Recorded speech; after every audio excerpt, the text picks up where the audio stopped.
그 세월호 참사가 발생하고 이틀이 지난 시점에도 이 성형수술을 받고 있었다 뭐 이런 보도를 했더라고요. 그래서 뭐 그 당시 시술한 기록이나 이런 것들에 대한 자료를 입수해서 그러니까 뭐 한참 지금 뭐 그 참혹한 상황에서 수습을 하고 있는 상황에 그 수색하고 있는 상황에 본인은 성형수술이나 받고 있었다 이런 내용들이 나오면서 이 지금 또 박근혜 전 대통령에 대한 분노는 더 커지고 있는 상황이고요. 네. 그걸 통해서 안철수 대표가 본 건 뭐냐면 내가 가능성이 있다. 보수 후보로 했어야 되는 거구나. 네. 이게 무슨 뭐 경제는 진보 뭐 안보는 보수 뭐 이런 거 뭐 호남 뭐 김대중 정신 이런 게 아니구나. 네, 보수 네. 후보로 했어야 되는 거구나. 햇볕 정책 뭐 이런 거 계승합니다. 이런 얘기 갖고 다 박살나고 이게 그래서 대통령이 안 된 것이다. 박지원 평양 대사설 뭐 이런 거 가지고 떠들고 다녀갖고 내가 안 된 것이다. 2022년에 다시 재도전하려면 무조건 뭐냐? 보수를 잡아야 된다. 네, 그렇지 않아도 문재인 정권인데. 이 김종대 나쁜 사람이다라는 얘기가 아니라 네. 언론과 그리고 이런 이제 그 의료계의 어떤 여러 가지 나오는 이 외상센터나 이국정 교수 어떤 하는 일들에 대한 어떤 불만과 그리고 그것을 제대로 지원해주지 않는 어떤 정부 정치권과 그리고 어쨌든 자기 열심히 일하는데 알아주지 않는 동네 사람들과 뭐 헬기가 시끄럽다 민원 뭐 이런 거 네네네. 그런 거에 대한 얘기 다 쏟아낸 건데 이 언론들이 다 그런 거 다 한겨레 같은 불충한 언론들이 그런 거 다 자르고 이국정 교수가 김종대를 욕하네요. 이것만 딱 해가지고. 비정통시사 팟캐스트 디스펙트 시즌3 73번째 방송입니다. 사회 맡고 있는 이재훈이고요. 디스펙트 함께 만드는 기자들 소개할게요. 네, 안녕하세요. 다시 만나 뵙게 돼서 반갑습니다. 이재호 기자입니다. 지난주에 방송을 잘 하시고 댓글이 달렸더라고요. 이재호 기자 네. 목소리가 너무 좋다고. 네. 응원하는 댓글이 달려서 하여튼 그래요. 이번 주에 또 불렀습니다. 예, 불러주셔서 감사합니다. 네. 정유경 기자는 떠났나 봐요. 네, 정기영 기자는 오늘 어디 외국으로 출장을 갔습니다. 외국에 왜 갔지? 모르겠어요. 뭐 제가 우리 들었는데 뭐 까먹었어요. 베트남 갔나? 네. 여하튼 출장을 가셨고 그 다음 주에는 방송 복귀를 하셨으면 하는 바람이 있는데 어떻게 될지 좀 모호한 상황입니다. 거기서 견제를 하는군요. 이재훈이라는 누가요 또? 정치부에서 이재훈 팀장을 견제하는군요. 아니 아무것도 이 모른다니까요. 사내 정치가 엄청 복잡해요. 이게 무슨 뭐 디스펙트의 존재도 모르는데 무슨 견제도 모를 정도로 무시당하고 있다. 네. 예. 이게 제가 볼 때는 프로그램 이름 바꿔야 됩니다. 어떻게요? 함량 미달 이런 걸로 바꿔야 되지 않는가. 여러분 반드시 네이버 뉴스 검색에 한겨레 띄고 함량 미달 이렇게 검색을 하세요. 네, 여튼 죄송합니다. 저 같은 게 나왔고 함량 미달 만들고 지금. 뭘 또 갑자기 사과하고 팟캐스트도 그러세요? 함량 미달이고 이거 어떡합니까? 함량 미달이 돼가지고. 네, 팟캐스트도 급조하고 말이죠. 예? 어떻게 뭘 하는지를 어떻게 그 녹음하는 날 아침에 가져줄 수가 있어요. 주제를. 어제 밤에 논의했는데 말씀 안 하셨잖아요. 뭘 하자고. 저한테 뭐라고 할 게 아니죠. 제가 뭐 방송 제작진입니까? 그냥 오라 그러면 오고 가라 그러면 가고. 아직도 이거 들으시는 분들은 김민아가 누군지도 모르고 저 사람이 왜 나와서 떠드는지도 몰라요 지금. 제가 이번 기회에 알려드리면 제가 여기 왜 나오고 있느냐. 웃겨서 나오는 거예요. 웃겨서. 웃긴 사람이 있어야 된다고 그래가지고. 유일하게 웃길 수 있는 사람이죠. 그러니까요. 웃기려고 나왔습니다. 웃기는 놈이라고 생각하세요. 네. 심지어 부정도 안 해요 이제. 웃기려고 불렀다고. 그런 걸로. 네, 그렇군요. 죄송합니다. 제가 또 사과할게요. 네, 디스펙트 오늘은 특활비 이야기를 좀 할까 합니다. 지난주에 최대 이슈는 아무래도 포항에서 일어난 지진과 그리고 여러분도 알고 계시는 북한군 기순 사건, 어제 이제 유엔사가 영상을 공개했죠. 근데 이 두 사건은 어떻게 보면 좀 자명한 방향으로 흘러가고 있는 것들이 많아서 대체로 여러분들이 많이 알고 계신다 싶어서 이런 큰 사건에 약간 묻혀서 좀 흘러가고 있는 특활비 얘기를 오늘 정리를 해드릴까 하는 겁니다. 거기에 핵심 인물은 홍준표 자유한국당 대표와 최경환 의원인데요. 친박 핵심 최경환 의원이 경제부총리에 재직하던 시절에 국정원으로부터 특활비 1억을 받은 정황이 포착돼서 검찰이 수사에 나섰습니다. 이제 검찰은 현재 최경환 의원 사무실까지 압수수색에 나섰는데요. 이런 와중에 홍준표 자유한국당 대표의 국회 특활비 의혹도 새롭고 다시 불거지고 있는 모양새입니다. 친박 핵심과 제1야당 대표의 목을 옥죄고 있는 특활비 논란의 핵심이 무엇인지 정리를 해드리고요. 디스펙트 속 소코너 김민아 여의도 동물원에서는 김정은 노동당 위원장, 북한 노동당 위원장이 시진핑 중국 국가주석의 특사와의 면담을 사실상 거부를 했잖아요. 이거는 어떤 이유이고 어떤 정치적인 파장을 불러일으킬지에 대해서 분석을 해보려고 합니다. 예, 먼저 본방송 얘기부터 시작을 하겠습니다. 친박 최경환 의원에 대한 검찰 수사 내용부터 이재호 기자가 정리를 해주시죠. 네. 박근혜 정부 국정원이 친박 실세인 최경환 자유한국당 의원에게 특수활동비 1억여 원을 제공한 정황을 검찰이 포착해서 수사 중인 것으로 나타났습니다. 검찰은 최근 특수활동비 조사 과정에서 1억 원이 최경환 의원에게 전달됐다는 진술과 관련 자료를 확보했다고 하는데요. 국정원 예산을 책임졌던 이헌수 전 국정원 기조실장이 이런 진술을 했고 또 돈 전달 사실을 보고받았던 이병기 전 국정원장도 최근 검찰 조사에서 같은 취지의 진술을 한 것으로 알려졌습니다. 네. 검찰은 이 시기가 최 의원이 경제부 총리 겸 기획재정부 장관, 그러니까 2014년 7월에서 2016년 1월까지 임기기간으로 재직하면서 국정원을 포함해 정부 예산 관리를 총괄했다는 점에 주목하고 있습니다. 네. 일단 최경환 의원은 당연히 이에 대해서 반발을 하고 있는데요. 조선일보와 노컷뉴스 등의 보도를 통해서 나온 얘기를 보면 사실이면 할복자살하겠다라는 말로 의혹을 강하게 부인하고 있습니다. 최경환 의원은 전혀 그런 사실이 없다. 만약 사실이라면 동대구역 앞에서 할복자살하겠다. 이렇게 얘기를 해서 당일날 그 포털 실시간 검색어에 동대구역이 막 오르고 막 이런 일들이 있었는데요. 오랜만에 기분이 좋으셨겠네요. 왜요? 동대구 이런 거 올리니까. 왜요? TK 출신으로서 우리 지역이 이렇게. 저를 자꾸 TK라고 묶지 마세요. 아니 요새 저 이국정 교수 나오면 좋거든요, 기분이. 왜요? 아주대 우리 아주대병원에 아주대병원 의대 교수님인데. 그 님이나 그렇지 저는 안 그래요. 수원 사람. 저는 TK가 나오면 기분이 안 좋아진다고요. 수원의 자랑. 예? 아니 그리고 요새는 할복자살하기가 어려워요. 쉬운 일이 아니에요. 할복자살은 한국에서 거의 한 적도 없잖아요, 누구도. 예, 옛날에 안기부 권영애 씨인가 커터칼로 막 커터칼로 막 했는데 안 돼가지고. 그리고 할복자살하려고 제가 볼 때는 상당히 몸매가 슬림하셔야지 잘 될 것 같아요. 저 같은 사람이 하면은 매우 힘든 일인데. 네, 이분이 최경환 의원이 지역구 경산이잖아요. 네. 경산인데 왜 하필 또 동대구역 앞에서 하려고 하는지 그런 것도 잘 모르겠고. 그러고 보니까 그러네. 네. 이 경산 청도가 하나의 지역구인데. 그렇죠. KTX가 경산에는 서지 않기 때문이 아닌가요? 아니, KTX랑 할복자살이랑 뭔 상관인데? 그렇게 따지면 그런데 꼭 청도에서 할 이유는 없는 거잖아요. 아무 데서나 해도 되잖아요, 할복자살은. 그렇긴 그렇지만 왜 유독 동대구역이냔 말이죠.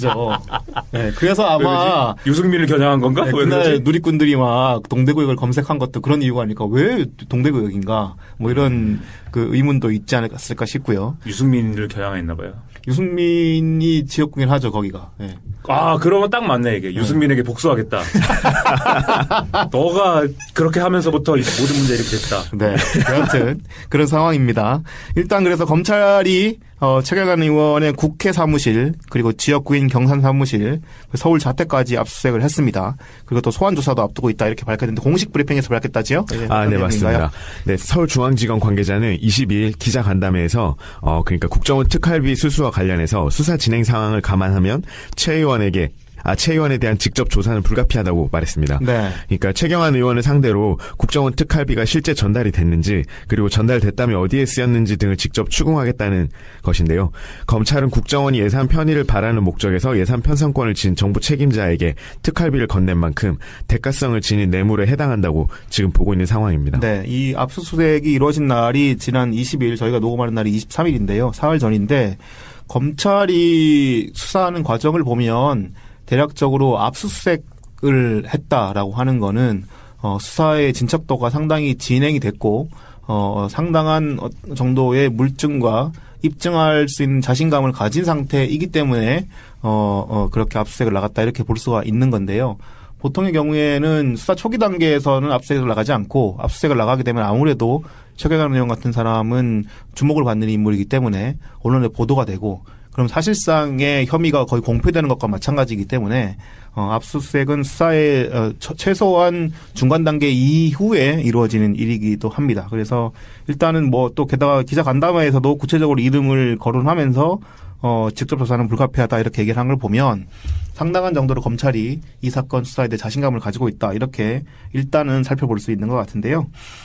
이거와 관련해서 이제 이현수 아까 이제 이름이 나왔죠. 이현수 전 국정원 기조실장이 최경환 당시 경제부총리를 공약해야 된다라고 이렇게 제안했다라고 하는 보도도 나왔습니다. 그 내용은 어떤 건가요? 네. 2014년 10월 최경환 당시 기획재정부 장관 겸 경제부총리가 국정원 특수활동비 1억 원을 받았을 때 국정원장은 이병기 씨였는데요. 검찰 조사에서 이병기 전 국정원장은 이현수 당시 국정원 기조실장이 최경환 부총리를 공략해야 한다는 보고를 했다고 진술했습니다. 네. 이현수 전 실장이 국회에서 국정원의 특활비를 문제 삼는데 예산결산위원회 의원들에게 영향력을 행사하려면 최경환 부총리가 제일 낫다고 했다는 겁니다. 네. 특히 이현수 전 실장이 구체적인 방법으로 특수활동비를 지원해 최경환 부총리의 도움을 받는 게 어떠냐는 제안을 해와 이를 승인했다고도 밝힌 것으로 파악됐습니다. 네, 그러니까 그 이현수 그 당시 국정원 기조실장이 당시 국정원장한테 우리 국정원 관련해서 이 특활비 예산을 더 따내내고 뭐 국회 쪽에서 좀 압력을 넣으려면 거기에 핵심 인물은 최경환이다. 최경환을 공략하면 국정원이 훨씬 더 유리한 상황을 변동시킬 수 있다. 뭐 이렇게 국정원장한테 제안을 한 거고 그 이병기 당시 국정원장이 그걸 승인해서 1억 원을 준 게 아니냐라고 하는 구체적인 어떤 진술까지 나온 건데요. 그래서 당시 정황을 살펴보면 국회 예결위에서는 2014년 10월에 국정원 등 권력기관에 증액된 특활비를 사실상 줄이려 하는 움직임이 있었습니다. 근데 다음 달인 11월에는 오히려 예결위가 국정원 특활비가 2007년 이후에 동결됐다면서 물가 변동 등을 감안해서 오히려 115억 원 가량을 인상하는 그런 조처를 발표를 합니다. 그러니까 이게 한 달 전에는 뭐 특활비를 줄인다고 했다가 바로 한 달 뒤에는 오히려 말을 뒤집고 오랫동안 동결된 특활비를 인상시켜줘야 되는 거 아니냐는 쪽으로, 그 상황이 바뀐 데다가 심지어 이제 155억 원이라고 하는 돈이 인상된 걸 보면 뭔가, 계기가 있었고 압력이 있었던 거 아니냐라는 걸 추측할 수가 있는데 그 기간 동안에 최경환 의원에게 1억 원이 전달됐다라고 하는 내용들이 나오고 있는 겁니다. 그래서 최경환 의원이 계속해서 이 돈 받은 사실을 부인하니까 이현수 전 국정원 기조실장이 JTBC하고 간접 인터뷰에서 최경환 의원에게 이런 내용을 반박하기도 했습니다. 그런 내용은 어떤 건가요? 네. JTBC는 이현수 전 국정원 기조실장의 측근을 통해 받은 답변에서 이 전 실장이 최경환 의원에게 돈을 직접 전달했다. 당시 국정원 직원이 동행했다고 말했다고 보도했습니다. 네. 이현수 전 실장은 또 돈을 전달하는 게 내 임무였다. 그걸 안 할 수는 없다면서 배달 사고 가능성에 대해서는 있을 수 없는 일이라고 못을 박았습니다. 네. 이현수 전 실장은 박근혜 전 대통령에게 40여 원을 나눠 전달할 때도 안봉근 당시 비서관 등을 직접 만나서 건넨 것으로 검찰 조사 결과 나타났습니다. 이런 정황은 이 전 실장과 안 전 비서관 등이 모두 인정한 것으로 알려졌는데요.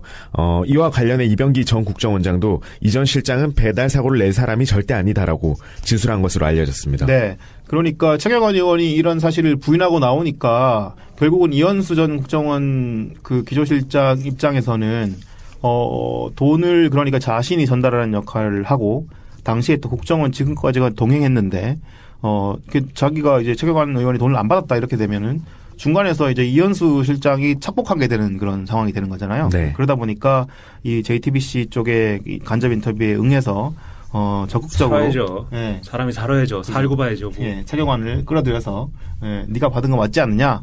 당시 국정원 직원까지 동행했는데 무슨 얘기냐? 뭐 이런 얘기를 하면서 적극적으로 반박하고 나선 겁니다. 그 최경환을 공략하는 게 누가 봐도 제일 효율적이죠. 네, 첫째, 정치적 파워. 이게 뭐 박근혜 대통령이 신뢰하는 실세잖아요. 그렇죠. 정권 실세잖아요.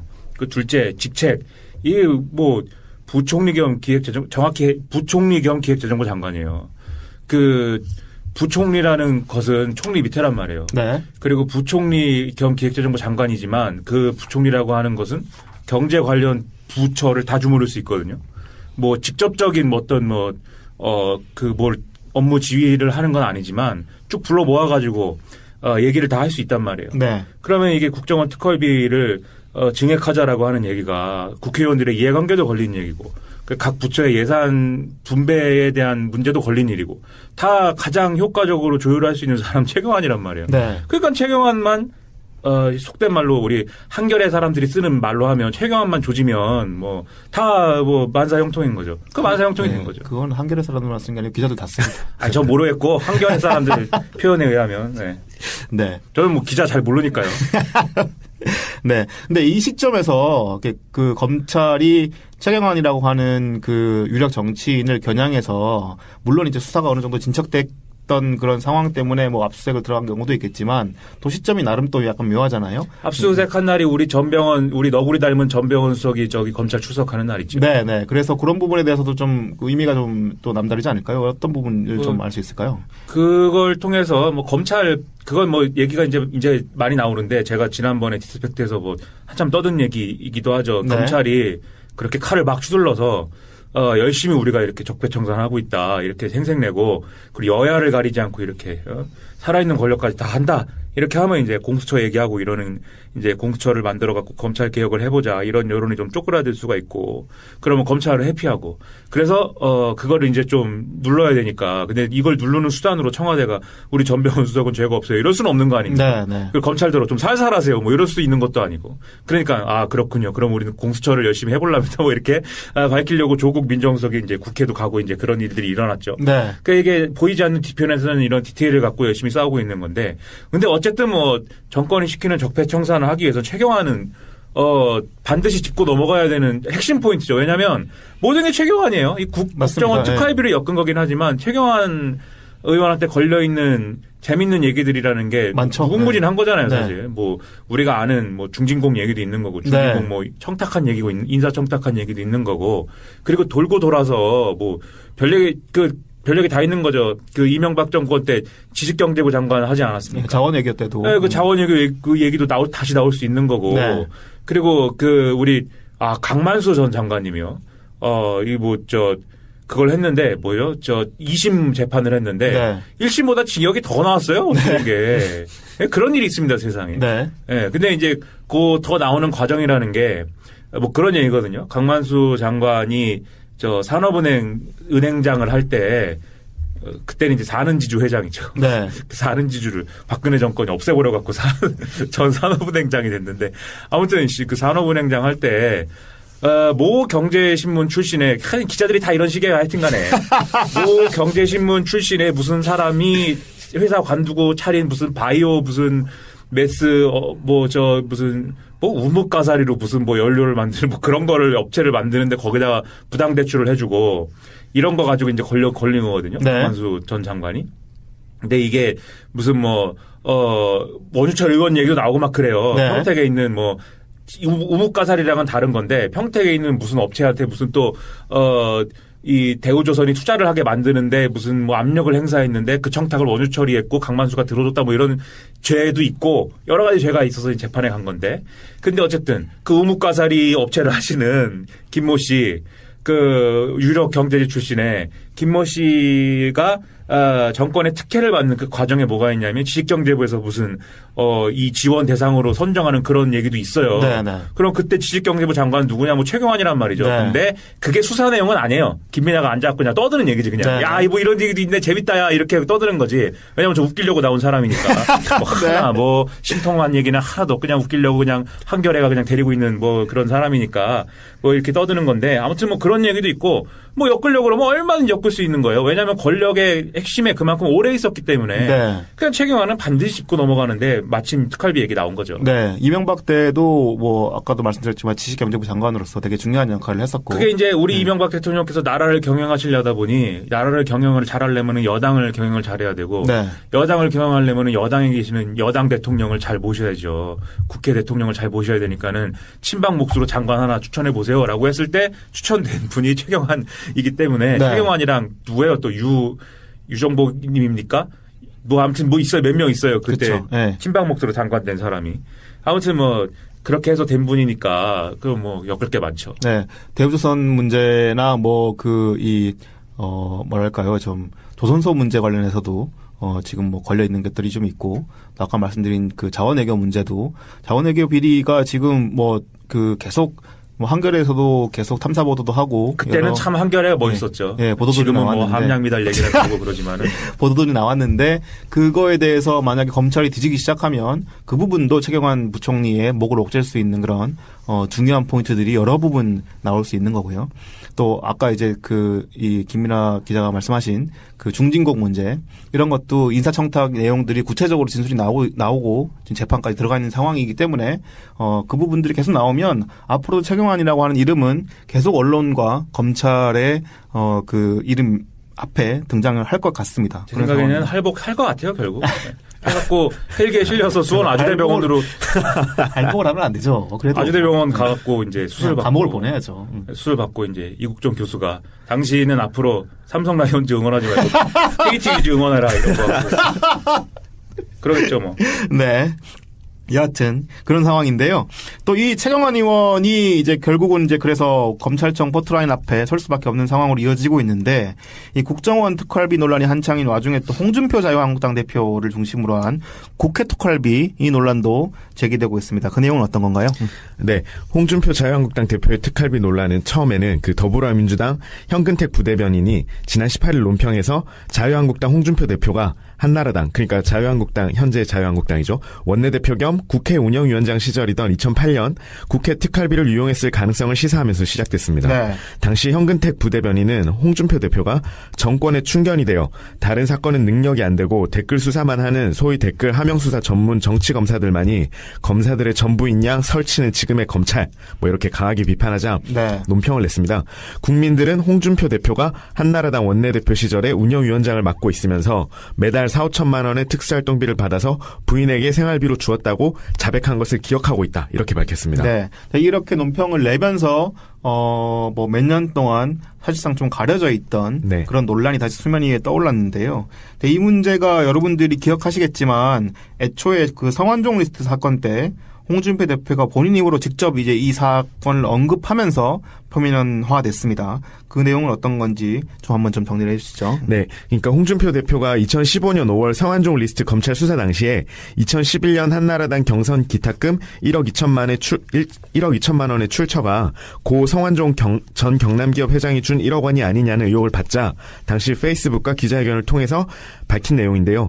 2008년 여당 원내대표와 국회 운영위원장을 할 때 매달 국회 대책비로 나온 4,5천만 원씩을 전부 현금화해서 국회 대책비로 쓰고 남은 돈을 집사람에게 생활비로 주곤 했다면서 기탁금의 출처가 국회 운영위원장 특활비라고 말해버렸습니다. 네네. 그러니까 불법 정치자금 수수 의혹을 벗으려다가 특활비 이용 의혹을 덤으로 자초한 그런 모양새였죠. 네. 그러니까 이게 당시에 해명을 듣고도 상당히 좀 당황스럽고 황당해서 그 당시에도 성완종 리스트 사건이 막 한참 떠들썩할 때임에도 이 문제가 또 계속 불거졌다가 뭐 당시에는 또 이렇게 홍준표 대표가 경남도지사였고 해서 여의도 쪽에 있지 않다 보니까 대략적으로 뭐 좀 며칠 떠들다가 뭐 잠잠해지긴 했었는데요.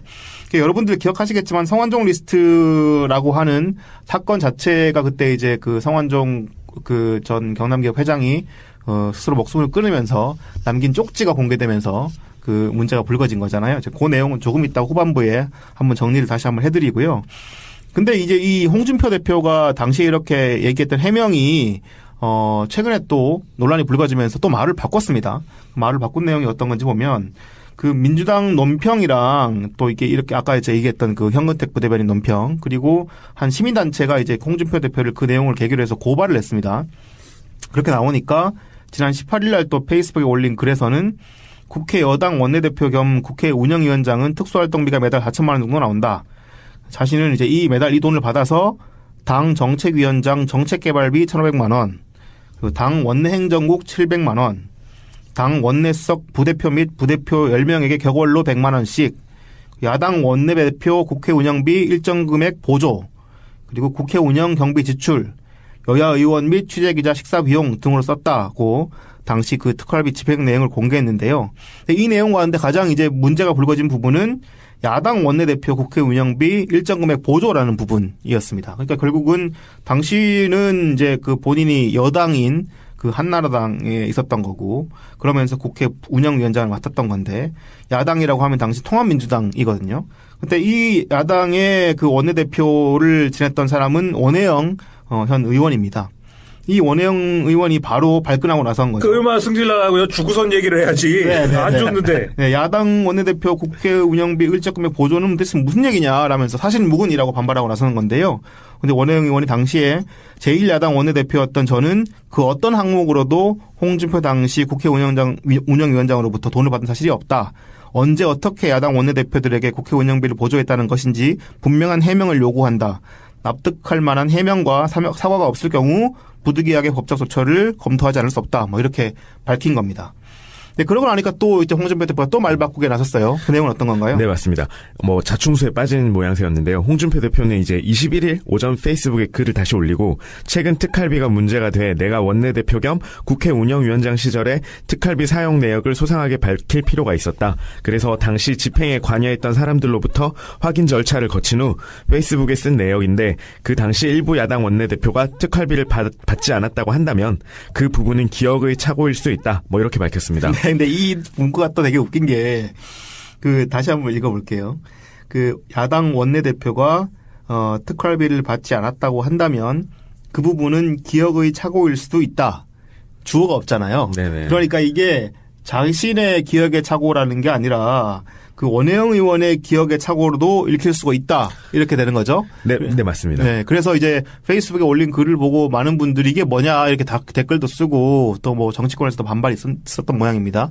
그래서 잠시 뒤에 있다가 좀 이게 그렇게 법적 조처가 또 나올 수 있다고 생각했는지 나중에 이제 내 기억의 착오로 이렇게 문구를 수정했더라고요. 이렇게. 하여튼 계속 이렇게 지금 잇따라 거짓말이 거짓말을 낳고 또 거짓말이 거짓말을 낳는 이런 상황들이 이어지다 보니까 홍준표 대표가 정말 성완종 전 경남기업 회장한테 1억 원을 받고 또 국회 특활비 같은 경우도 자기가 얘기한 대로 쓴 게 아니라 제대로 혼자 자기가 착복해서 쓴 게 아니냐 이런 의혹들이 지금 계속 이어지고 있는 겁니다.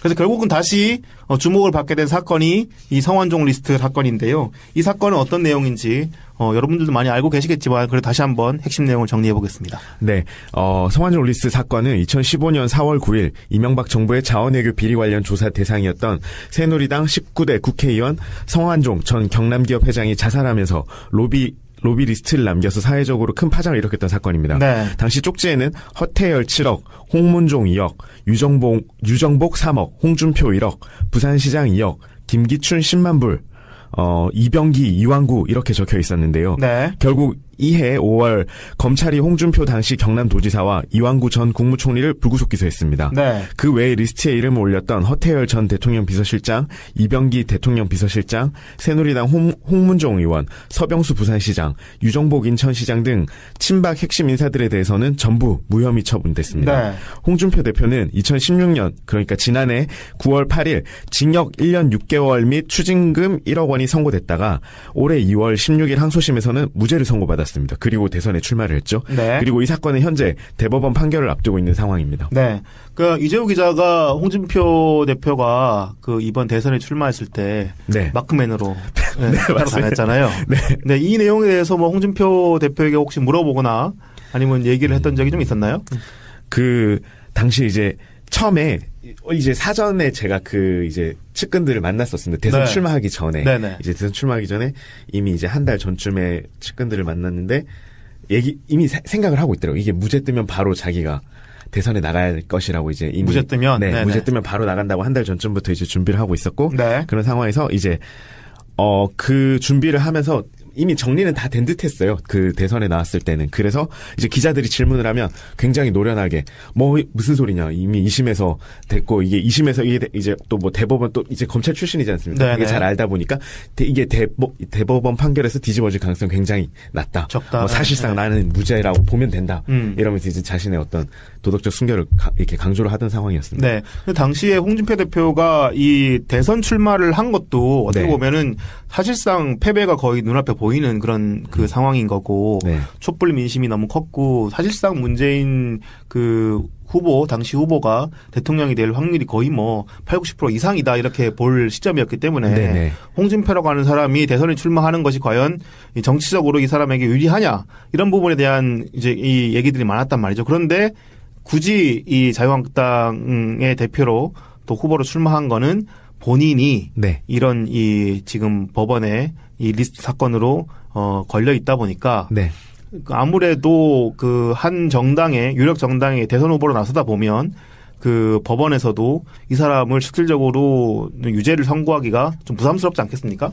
그래서 그런 어떤 그런 좀 노림수를 가지고 출마한 거 아니냐 이런 세간의 시선도 있었는데 그 얘기에 대해서는 뭐 혹시 나온 얘기는 없을까요? 그 얘기도 국회에서 굉장히 만연했던 얘기고요. 네. 이제 많은 기자들이 그런 심증을 갖고 있었는데 이제 반대로 또 여당에서 나왔던 얘기는 정당의 뭐 대표가 되지 않습니까? 지금 이제 이런 상황에서 굳이 옥죄할 필요가 없다. 그냥 가만히 두는 게 유리하기 때문에 뭐 굳이 그것까지 감안했을 때는 이렇게 당대표가 돼서 자기 스스로를 뭐 지키려고 한 게 결국에는 이제 오히려 그 전체 당에는 안 좋은 지금 효과를 내고 있다는 분석도 있기 때문에 네. 뭐 일단 큰 틀에서 봤을 때는 뭐 도움이 되는지 잘 모르겠고요. 근데 이제 스스로를 보신하는데 이제 이걸 정부가 그거를 그냥 끝까지 물고 가지 않을 수도 있다 이런 분석도 있었던 것 같습니다. 네네. 그러니까 네, 책임 추궁을 하지 않을 것이다. 뭐 이런 얘기들이 있습니다. 민하 씨가 보시기엔 좀 어떠신가요? 이거 홍준표 대표가 당시에 출마를 선언했던 어떤 정치적 선택이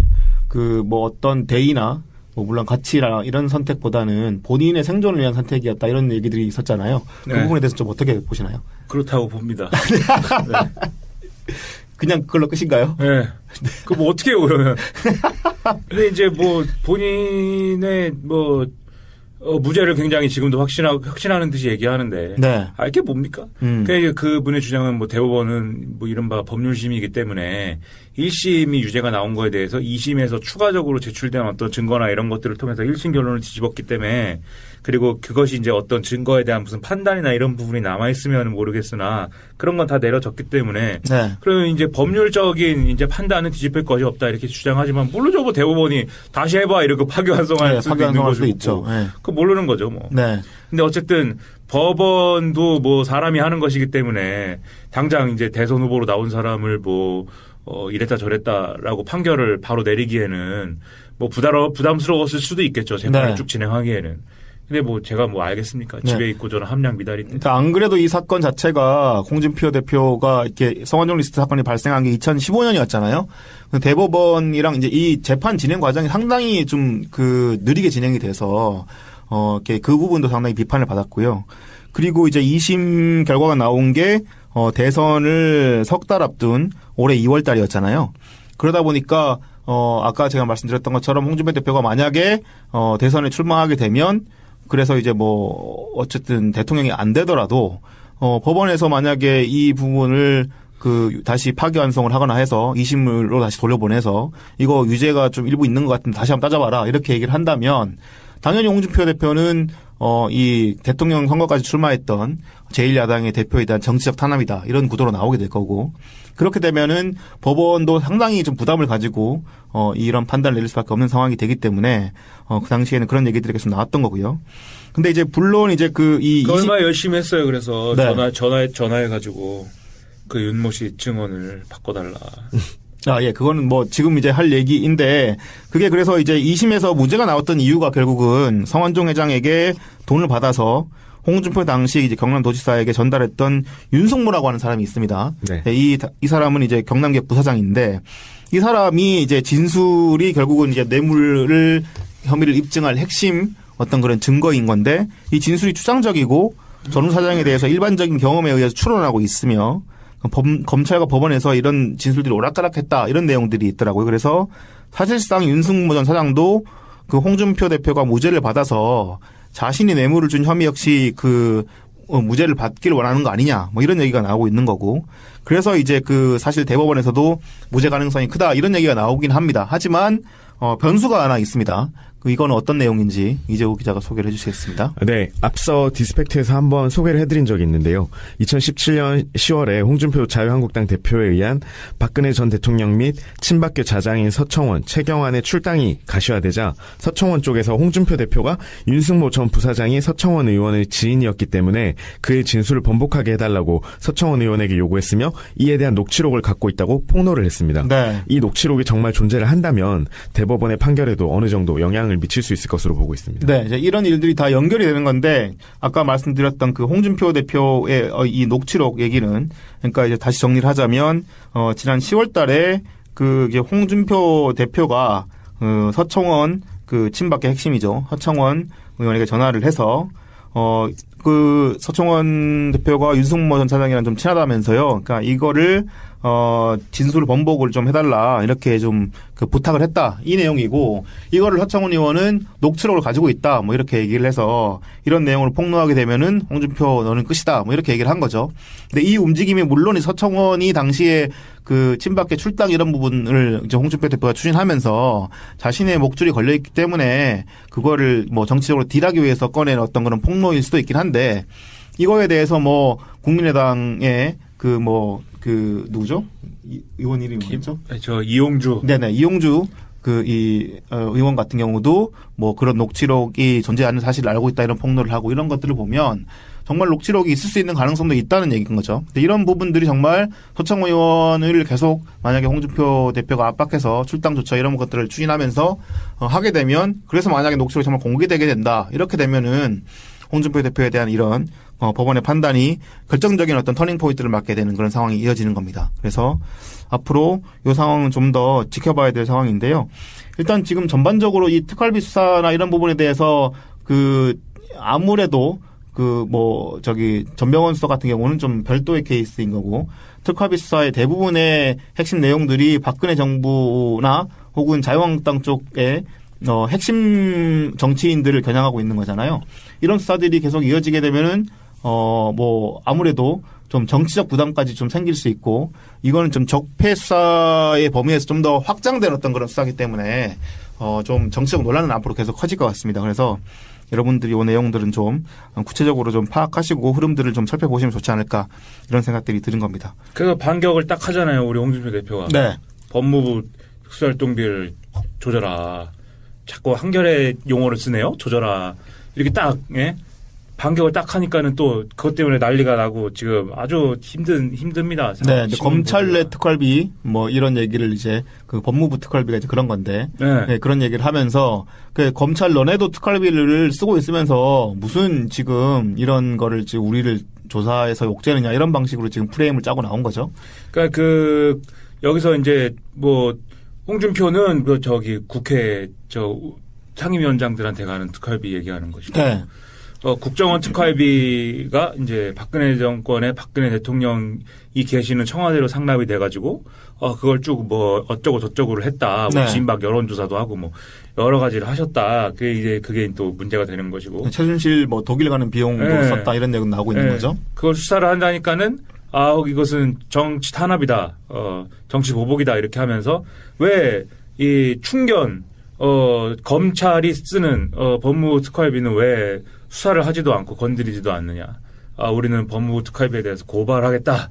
이렇게 이제 위대한 반격을 딱 시작을 한 것이죠. 네, 네. 하지만 두 개 사안은 다르다라는 게 여당의 얘기죠. 네. 그것이 이제 예를 들면 이게 같은 이제 위상을 가지려면 법무부 특활비 문제하고 국정원 특활비 문제하고 같은 동렬해 놓고 비교를 하려면 뭘 비교해야 되냐면 그러니까 법무부 특활비 지난번에 얘기 나왔잖아요. 검사들이 모여가지고 돈을 뭘 우병우를 수사를 했는데 뭐 그거를 뭐 영장을 치니 안 치느냐 갖고 뭐 돈을 서로 주고 받고 뭐 격려를 하고 뭐 이거 뭐 맛있는 거 먹으면서 말이에요.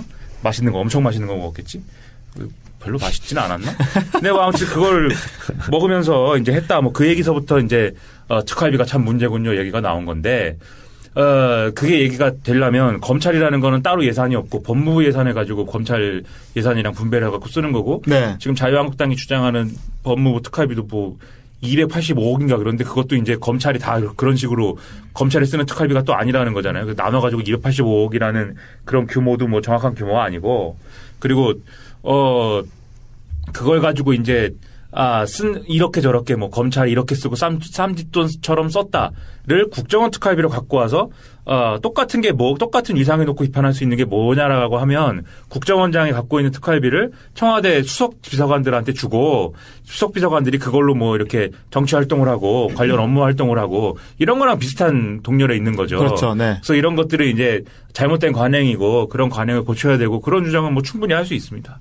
그런데 박근혜 지금 대통령을 중심으로 한 이제 국정원 특활비 논란은 이제 검찰이 수사한다고 하는 것은 그런 것과도 별개의 문제이거든요. 네. 이거 뭐 받아가지고 그런 관행 이상의 어떤 행위를 한 거고 저거 아주 적극적으로 이제 뭐 정치 개입이나 이런 쪽으로 하려고 했던 것이고 불법적으로 쓴 것이고 그리고 심지어는 말씀하셨듯이 최순실의 도피 자금으로 썼다. 네. 그리고 뭐 지금 검찰이 열심히 또 생각하고 있는 거는 심지어 뭐 얼굴에다 쓴 거 아니냐 뭐 이런 생각도 하는 것 같은데 네네네. 그런 방향이기 때문에 동렬해 놓고 얘기할 수 있는 게 아님에도 불구하고 그것과 이것은 똑같다라고 하면서 내가 하면 로맨스 남이 하면 불륜이냐 이렇게 얘기하고 있다는 거죠. 네. 그래서 박근혜 전 대통령이 SBS가 며칠 전에 단독 보도를 한 건데 그 세월호 참사가 발생하고 이틀이 지난 시점에도 이 성형수술을 받고 있었다 뭐 이런 보도를 했더라고요. 그래서 뭐 그 당시 시술한 기록이나 이런 것들에 대한 자료를 입수해서 그러니까 뭐 한참 지금 뭐 그 참혹한 상황에서 수습을 하고 있는 상황에 그 수색하고 있는 상황에 본인은 성형수술이나 받고 있었다 이런 내용들이 나오면서 지금 또 박근혜 전 대통령에 대한 분노는 더 커지고 있는 상황이고요. 그리고 이제 이 특활비라고 하는 것이 국정원을 통해서 청와대 수석들에게 전달된 뒤에 주로 쓰인 곳이 아까 말씀드린 대로 주로 보수단체를 지원하는 쪽으로 해서 그 보수단체들이 그 여론에서 그 뭐 이렇게 진보 좌파 쪽을 압박하고 뭐 하는 쪽으로 이제 태극기 운동을 한 거잖아요. 거기에 돈을 지원하는 방향으로 특활비를 썼기 때문에 이런 부분도 문제가 되지만 또 여기에 더불어서 이 최순실이라고 하는 비선 실세가 이렇게 계속 보도가 등장하고 나오면서 이게 본인이 독일로 도피했을 때 자금으로 쓴 거 아니냐 이런 얘기까지 지금 나오고 있기 때문에 특활비 논란은 앞으로 계속 이어질 것 같습니다. 근데 다만 지금 검찰 수사가 약간 난항에 빠진 거는 최순실도 이거를 위해서 수사를 위해서 부르려고 했더니 수사에 응하지 않고 박근혜도 이 수사에 적극적으로 응하지 않고 이러다 보니까 지금 이 부분이 수석들에 대한 이 청와대 문고리 3인방이나 이런 애들에 대한 수사는 어느 정도 진척이 됐는데 박근혜와 최순실에 대한 수사가 진척이 되지 않았기 때문에 이 부분이 오히려 그들에게 향하기보다는 최경환 같은 이런 친박 실세들에게 오히려 좀 총구가 돌려지면서 좀 방향성이 좀 전환된 거 아닌가 이런 얘기가 좀 나오고 있는 것 같습니다.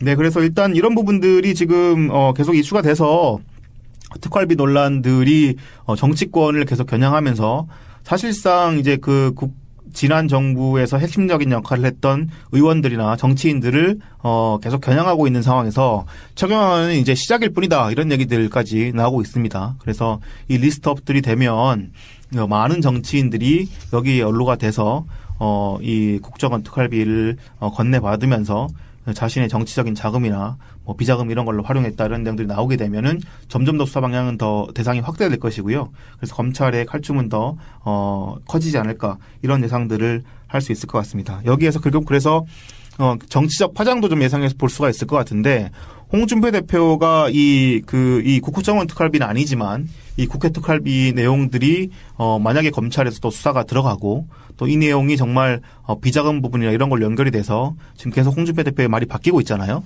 또 심지어 이제 성완종 리스트 이런 사건까지 있기 때문에 이 사건이 조금이라도 홍준표 대표의 이 도덕성에 흠집을 내는 방향으로 이어지게 되면 이 자유한국당 내부의 어떤 그런 친박들의 어떤 반격 이런 것도 좀 예상이 되지 않겠습니까? 그리고 또 이제 바른정당에서 복귀한 김무성 개들, 그래서 이제 친이계들이 또 김무성 개들이랑 또 묶어가지고 홍준표를 또 몰아낼 수 있는 방향 이런 것도 예상될 것 같은데 이런 부분은 좀 어떻게 좀 보시나요? 뭐요? 이제 열심히들 사니까요. 네, 사람이 열심히 살면 성과가 있어야죠. 네. 네. 지금 이제 원내대표 선거도 해야 되고. 근데 이제 양쪽의 생각은, 뭐랄까, 나름 일치하는 부분도 있는 것 같고, 그러니까 친박계 쪽은 이제 홍준표를 이렇게 압박을 하고 조지면서, 친박 청산이니 이런 얘기 못하게 만들고 싶은 그런 분위기가 확실히 있고, 그게 제가 볼 때는 먹히고 있습니다. 네네. 홍준표 대표 맨날 친박은 바퀴벌레라고 하고 어쩌고 얘기는 하지만 그 말만 있지 실질적으로 한 거 있어요? 한 거 없어요? 그런데 이제 김무성 쪽도 사실은 홍준표 대표하고 당장은 5월 동조하지만 마찬가지로 결국 홍준표 견제를 할 수밖에 없고 홍준표는 계속 말씀드리지만 자기 편이 없어요, 사실은. 네. 일부 이제 구친박 일부가 지금 서포트 해준다는 얘기도 있고 여러 가지 얘기가 있는데, 그건 그거고, 결국은 이제 얼굴마다 만들고, 그러니까 허수아비 대표 만들고, 이제는 김무성과 친박의 싸움을 만들고 싶다. 이게 이제 김무성 대표 생각이고, 그래서 김무성과 친박 대결에서 어쨌든 시대의 흐름은 친박은 지는 해이니 네. 뜨는 애가 김무성인지 모르겠으나 뜨는 애 김무성이 되고 뜨는 애 김무성이 된 다음 바른정당을 흔들어서 남경필이나 뭐 이런 사람들 막 탈탈 털어갖고 데리고 오자. 그래서 나는 더더욱 이제 몸집을 불리고 그럼 나는 이제 지금 원내대표 김성태 카드로 원내대표를 해보지만 원내대표 뭐까지 이제 장악을 하면 그 다음에 김무성 대표도 한번 생각해 볼 수 있고 왜냐면 홍준표 어떻게 될지 모르니까요. 그 김무성 대표도 한번 하고 나면은 열심히 바른정당을 다 끌어들여갖고 국회 제1당을 또 갖고 오고 그럼 국회 제1당에 김무성 대표를 하고 만약에 이제 하반기 국회의장 바꿀 때 되면 그럼 김무성 국회의장도 한번 해볼까 뭐 이런 생각도 하고 네. 김무성 국회의장도 한번 하고 시절도 좋고 뭐 좋죠. 네. 근데 이제 김무성계라고 하는 의원들이 자유한국당 내에서 그렇게 다수가 아니잖아요. 다수 아니죠. 네네네. 그리고 그 사람들도 이제 여러 얘기가 나오지만 과연 김무성을 지금 대장으로 모시고 김무성의 정치 인생을 거는 그런 이제 마음이 있느냐 그거 모른다는 거죠. 네. 근데 이제 지금 흔히 김무성계라고 분류하는 사람들이라는 것의 정체는 과거의 대선 기간에 뗏목 타고 자유한국당으로 넘어간 구 바른정당에 있던 그 양반들 네. 열 몇 명 있잖아요. 네네. 거기다가 이번에 데리고가 9명 이렇게 더해가지고 한 20명 있다고 지금 얘기하는 거예요. 그렇죠. 네. 근데 이제 더 데리고 오면은 더 생기니까 계속 이렇게 불려나가면 좋다는 얘기죠. 네. 그러니까 이게 대략적으로 자유한국당의 어떤 정치적 구도를 보면 여전히 친박계가 훨씬 더 좀 무세한 그런 상황이고 물론 요즘 친박계들은 자신들의 어떤 정체성을 적극적으로 드러내지 않고 좀 숨어있는 모양새긴 합니다만은 그런 거고 또 이제 김무성과 함께 뗏목을 하고 갔다가 돌아온 그들이 한 20명 정도. 홍준표는 사실상 별로 그렇게 계파가 없는 상황이니까 약간 좀 이 친박계들은 좀 잠잠하게 숨어있는 상태이고 그나마 좀 주도권 싸움을 하고 있는 홍준표하고 김무성은 별로 그렇게 이 당을 장악하지 못한 상태에서 주도권 싸움을 하고 있는 그런 모양새에서 그렇게 산수를 하면 한 100명 가량은 뭐 붕 뜬다는 거죠. 그러면 네. 물론 이제 다 뒤로는 자기 친서 관계가 있고 나름 따지고 보면 계파가 있는데 붕 뜬다는 거죠. 가운데가. 그렇죠. 네. 거기가 이제 쉽게 얘기하면 이제 중원이기 때문에 네. 거기를 장악하기 위해서 열심히들 노력하고 있는 거죠. 네. 근데 홍준표가 그런 거를 장악하는데 그렇게 적합한 사람도 아니고 네. 또 게다가 뭐 평소에도 그런 걸 장악하려면 혼자 이렇게 하는 게 아니라 나름 이제 홍준표를 서포트 해주면서 주변에서 계속 그런 사람들을 포용 있게 끌어들이는 그런 좀 중간 다리 역할을 해주는 사람들이 있어야 되잖아요. 네. 그런 역할을 하는 사람도 별로 안 보이는 상황이어서 네. 홍준표의 정치적인 어떤 생명은 길게 가지 못하지 않을까 이런 생각도 좀 들고요. 그런 상황인 것 다 같습니다. 이제 뭐 5월 동주라면 5월 동주고 뭐라면 뭔데 그래서 사실 자유한국당이 뭐 미래가 있습니까? 미래가 네. 없죠. 그래서 잘 봐야죠. 보수 정치의 전체 향배를 놓고 잘 봐야 되고 바로 이 점을 노리고 있는 게 또 우리 안 대표 아니겠습니까? 네네. 안결의 안 대표. 네. 안결의 안 대표님이 하시니까 그걸 지켜봐야죠. 끝장 네. 토론도 했는데 뭐. 네, 그 얘기가 나온 김에 잠깐 그 연결해서 설명을 드리면 국민의당에서 최근에 그 끝장 토론이라는 거를 한 대여섯 시간 동안 했습니다. 그래서 여기서는 이제 결국은 핵심은 바른정당하고의 당대당 통합을 할 것인가 말 것인가 이 내용에 대해서 끝장 토론을 하자라고 해서 비공개 토론을 한 건데 끝장 토론을 해서 이제 결국은 결론은 뭐 흐지부지 나왔죠. 그리고 결론을 브리핑한 사람이 김경진 의원인데 브리핑한 내용을 보니까 뭐 그냥 선거 때 지방선거가 내년에 있으니까 지방선거 때까지 정책연대 수준으로 바른정당과 연대하기로 했다라는 것. 그냥 이 얘기는 이전부터 있었던 얘기이기 때문에 끝장 토론을 하지 않았어도 나올 얘기잖아요. 그럼에도 불구하고 끝장 토론 때 별다른 그런 결론을 내지 못한 상태에서 끝나서 결국은 뭐 바른정당하고는 정책연대 정도만 하겠다 이렇게 얘기가 나온 건데 문제는 끝장 토론 당시에 있었던 내부 이야기들 비공개였으니까 그거를 이제 정치부 송경화 기자가 이런저런 얘기를 들어봤더니 거의 뭐 안철수에 대한 비토 분위기가 너무 강력해서 내부에서 거의 뭐 박지원 의원이나 뭐 유성엽 의원 이런 사람들이 또 김경진 의원도 목소리를 높여서 안철수 의원을 비판하고 그래서 안철수 의원의 정치력 상당히 좀 더 이제 위기가 커진 그런 상황으로 이어졌다 이런 얘기가 나온 것 같고요. 지금 박지원 의원은 대놓고 안철수 욕을 그렇게 하잖아요. 네네. 무슨 장애인 비하 발언도 한번 하고 오늘 아침 머리 나쁘다 그랬어요. 머리 네. 나쁘다. 또 구상유치 발언도 있잖아요. 네. 구상유치 네, 뭐 있고 어린이 젖비린내가 난다 뭐 이런 구상유치는 네. 우리 한국 정치사에 유구한 역사가 있는 말이기 때문에 뭐 그런 말도 할 수 있다고 보는데 네. 그 뭔 역사인가요? 과거에 이제 과거에 그 나왔던 얘기잖아요. 그 언제 전두환 시절인가요? 네. 그 뭐 구상유치 얘기가 그때 나왔는데 그래요? 네, 몰라요. 갑자기 이렇게 물어보니까 저도 이제 그걸 정확하게 얘기를 해야 되는데 정확하게 얘기를 지금 할 생각이 잘 안 나가지고 네. 아무튼 과거에 있었던 얘기입니다. 그 얘기가. 네네. 그래서 이게 역사적인 맥락이 있는 단어입니다. 뭐 그렇게 할 수 있는데 다 좋다 이거예요. 근데 상황을 잘 봐야죠. 국민의당은 어쨌든 뭐 그 양대 노선에 충돌이 있다는 거는 계속 말씀을 드렸죠. 네. 근데 안철수 대표가 되는 과정부터가 사실 그 얘기였습니다. 안철수 대표는 가만히 집에서 있다가 2020년 총선에 얼굴마담으로 등장하시고 그리고 나서 이제 대선 나가면 되는데 왜 갑자기 나타나가지고 대표를 하려고 그러느냐. 네. 수많은 사람들이 물어보고 궁금했죠. 그렇죠. 거기에 네. 대한 안철수 대표의 답은 이대로 가면은 양당제가 부활하고 제3당이라는 민의를 수행할 수 없는 조건이 된다. 국민의당은 망한다 그래서 내가 이 제3당 노선을 유지하기 위해서 내가 나온 것이다. 이렇게 얘기했거든요. 그에게 반대로 얘기하면 뭐예요? 내가 없으면은 우린 다 여기 국민의당에 있는 분들은 다 민주당에 가버릴 것이다. 그 얘기를 한 거 아니에요? 네네. 다 그렇다는 거 아니에요? 예? 박지원이든 천정배든 정동영이든 다 민주당에 갈 것이다. 그래서 그걸 막기 위해서 내가 나왔습니다. 그 얘기 아니에요? 네. 예? 그 얘기를 아직도 하고 있는 것이고.